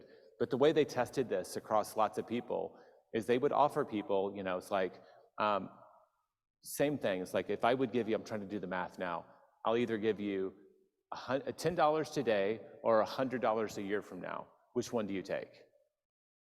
And almost everybody takes the $10. Any version of it, a quarter today, 50 cents a week from now, the farther it get in the future, the more likely they were to take the thing that was right now. Yeah. Even though, show me any investment in 1 year that will 10 times your investment. Nothing. Yeah. So in economic terms, we do the bad things sometimes just because it's too far in the future. So this process allows us to be appropriate, and it actually brings a little bit of that motivation into the moment. Okay, what was the phrase? Hyperbolic discounting. If you can spell it, you win bonus points. Can that be the next KW shirt? Y'all in agreement? Okay.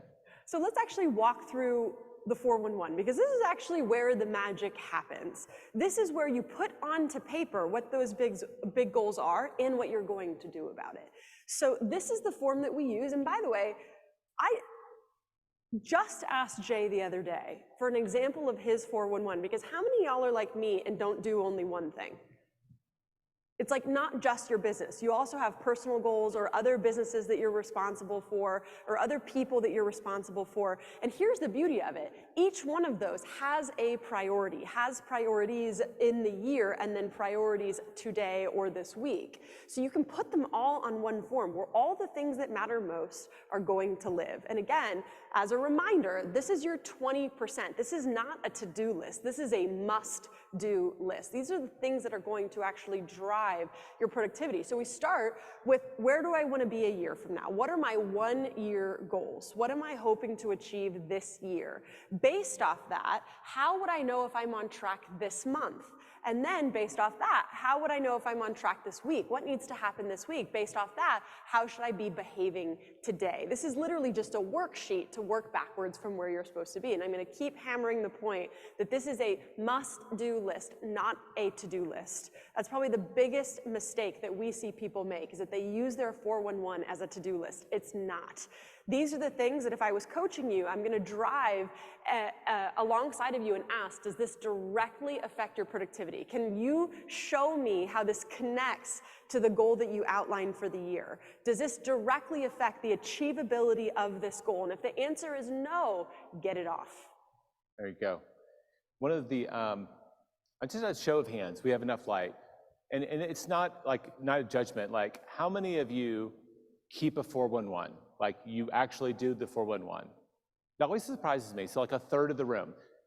Keep your hand up if updating your 411, it's like I go to church on Sunday and I update my 411. Like it's something that you do every week. Okay. And how many of you keep your hands up still if your 411 is what drives a conversation on a weekly basis with your boss, your accountability partner, or your coach? Very few. Here's the thing. Well, one, y'all all pat yourself on the back. Everybody else in the room has an opportunity. I've been doing this for, gosh, going on 24 years now. It was funny, before Wendy, my wife, got into real estate, she would see me on the weekend working on my 411, and she just asked me, what is that? And she started building her own. So I think 2 years before she joined Keller Williams, Wendy was working on a 411. We have people I've heard in Fossil, the watch company, one of our course riders went to work there, and now evidently there's like a whole part of that corporation that runs on the 411. Like it's a super simple tool that if you just do a few things with it, identify your 20%, break it down, you now written clear goals, the next logical step is, are you meeting with someone and choosing to be accountable? And so much action, so much success can come from just a handful of tiny things, habits that you build over time around this document. It's crazy. Well, here's what's so important about it too, and here's the gift of having accountability around it. If you're anything like me, you make the plan, and the plan never goes according to plan. Anyone have those weeks where you're like, this is not what we set out to do? The only day that night last night. Huh? Some of them had that night last night. Yes, or that morning this morning, perhaps. Yeah. That's a conversation for another day. When things don't go to according to plan, which they almost never do, you're probably going to have to reorient your 411 at some point. Here's the mistake that I see so many agents make. They'll say, okay, I know my priorities. It's to make X many contacts, to do appointments, and to get conversions from those appointments. Anyone disagree? Like, that's the agent's job. It literally could be as simple as that. And so they say, okay, my goal this week is 100 contacts. And my goal is gonna be, from those 100 contacts, I'd like to make 2 appointments and to get 1 conversion. Those are my goals this week. And then they actually show up and they make 20 contacts, 0 appointments, and 0 conversions. And they say, man, this week did not go according to plan. So you know what I'm gonna do next week? Next week is the week I am gonna start over next week. I'm going to start fresh next week. Next week is the week. But does next week go according to plan? No, it doesn't. And eventually we string together enough I'll start tomorrows that we look up and find our business somewhere entirely different than we planned for it to be. And what we offer on the 411 is no. In that first example, where your goal was 100 and you did 20, you don't start fresh next week. For those that use the 411, what do? Yep. Yeah. You got 180 the next week. You got 180 to do to get back on track. Because you might want to start fresh, but your business doesn't. You just miss the contacts. You just miss the most important thing in your business. And if you don't put it back on your calendar, if you don't reprioritize, then you're quite simply not lining up your dominoes to hit the goal. Oh, that's a great ad. That's like one of the #1 ways why people slip below the target they're aiming at, is they're not carrying forward their misses. Yeah.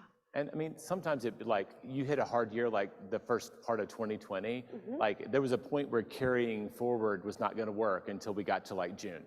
Yeah. And so, like, you don't want to beat your head against the wall unnecessarily, but that is what winners do, is they face the truth. The math they said that they needed to hit their goals, they were short. That means they have to do more next week to catch up. And they play that game until they catch up and hopefully get ahead. Well, you also might just have a decision to make, is do I want to give up, or do I want to challenge myself? Do I want to say this, I've let this become it, one day I'll come up with a better analogy, but I always ask people, do you want to kill Godzilla when he's a baby or when he's wrecking the city? Choice is yours. And ultimately, if you see a big number, it might cause you to want to give up, but I'll just quite simply ask, how could you? Just get your brain working. How could you? If you're totally off track halfway through the year, you have 2 choices. You could give up. That's always an option. I don't recommend it. It's a surefire way to fail. Or you could just ask, how could I? If I had to make this possible, how could I do it? I'd be surprised about what you find out.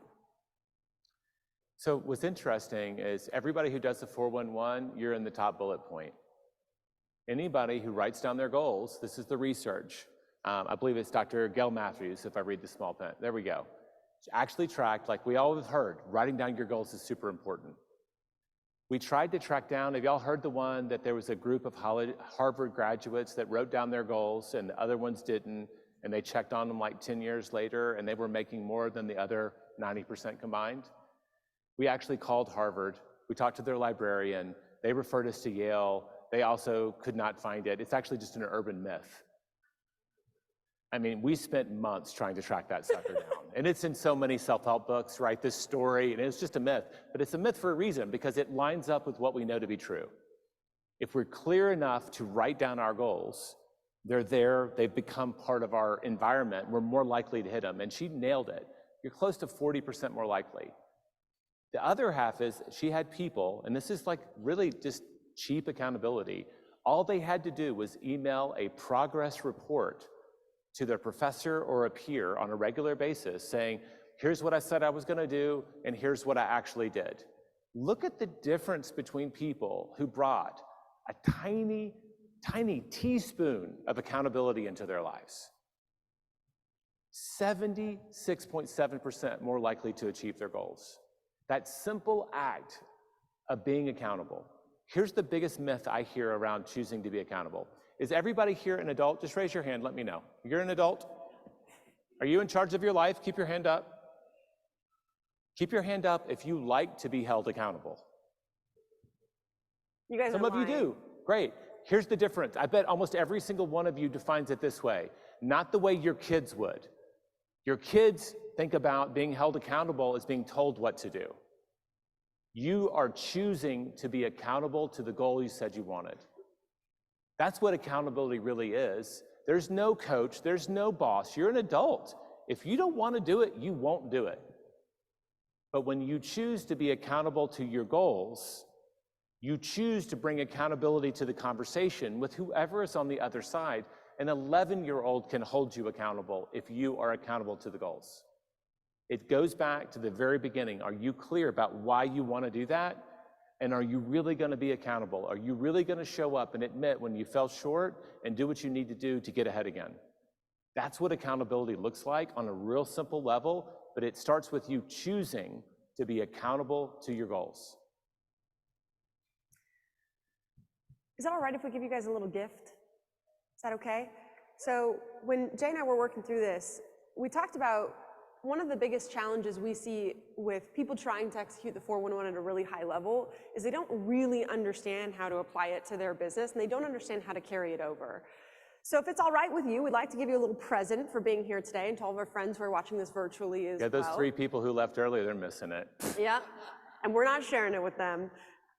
This is a QR code that will take you to a webinar that the One Thing training team is doing for a 60-minute specific private webinar just for the people who are watching this, just for the people who are in this room. That's our gift to you, on how to effectively create a 411 for anything that you want to do, whether it's your business, a big goal that you have, whatever it is. This QR code will take you to that training, and they're also going to walk you through best practices on time blocking. You can walk in with nothing and walk out with a functioning 411 in 1 hour. And an understanding of how to build a rhythm of accountability around your 411 as well. Everybody got this? Last call. Got a few cameras still up. You have good eyes. I can't see anything. All right, before anybody leaves, we're going to take some questions, but we also, the next one that we want you to do, so you can keep your cameras out, tell us how we did.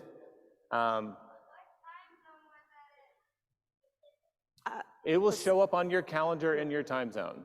Yep. We would so appreciate if y'all would do the session evaluation. Was this valuable today? Yeah. Awesome. We would love if you would do the session evaluation. If you loved it, our names are Jay Papazan and Nikki Miller. If you hated it, our names are Jason Abrams and Mark King. And before we take any questions, I need y'all to do me one more favor. I need you to look to your left and look to your right. Choose whoever is better looking. And you're going to remind them that we're going to take how many things to implement? One thing. All right, let's take I see a hand right here. I saw that one first. So if some of you, just because we don't have the mic runner, if you've got a question, will you come up and we will repeat the question for the audience? I know that we had one over there too. Oh, we have a mic right here. Perfect. The mic is here. Just line up by the mic. We'll take as many as we can take in the next few minutes. Will you say your name and then the question? Yeah, so I'm MJ Hubbard, Washington, D.C. with Mascotti & Company. So I wanted to ask about the 411. I know that mine definitely is more of a to-do list. Is the webinar that you guys just gave us going to kind of go through how to make it more purposeful and not just have a bunch of tasks on it? That's exactly what we're doing. Yes. All right, perfect. And we have the trainers who are going to help us listening, and they're taking notes on your questions to make sure we get that done. Okay, awesome. perfect. Thank you. Hey y'all, I'm Daniel Munn from New Orleans, Louisiana. I'm bold, so I just want to say I'm Daniel Munn, M-U-N-N on Instagram. I need one more follower to hit my goal, so if anyone could help, I would love that.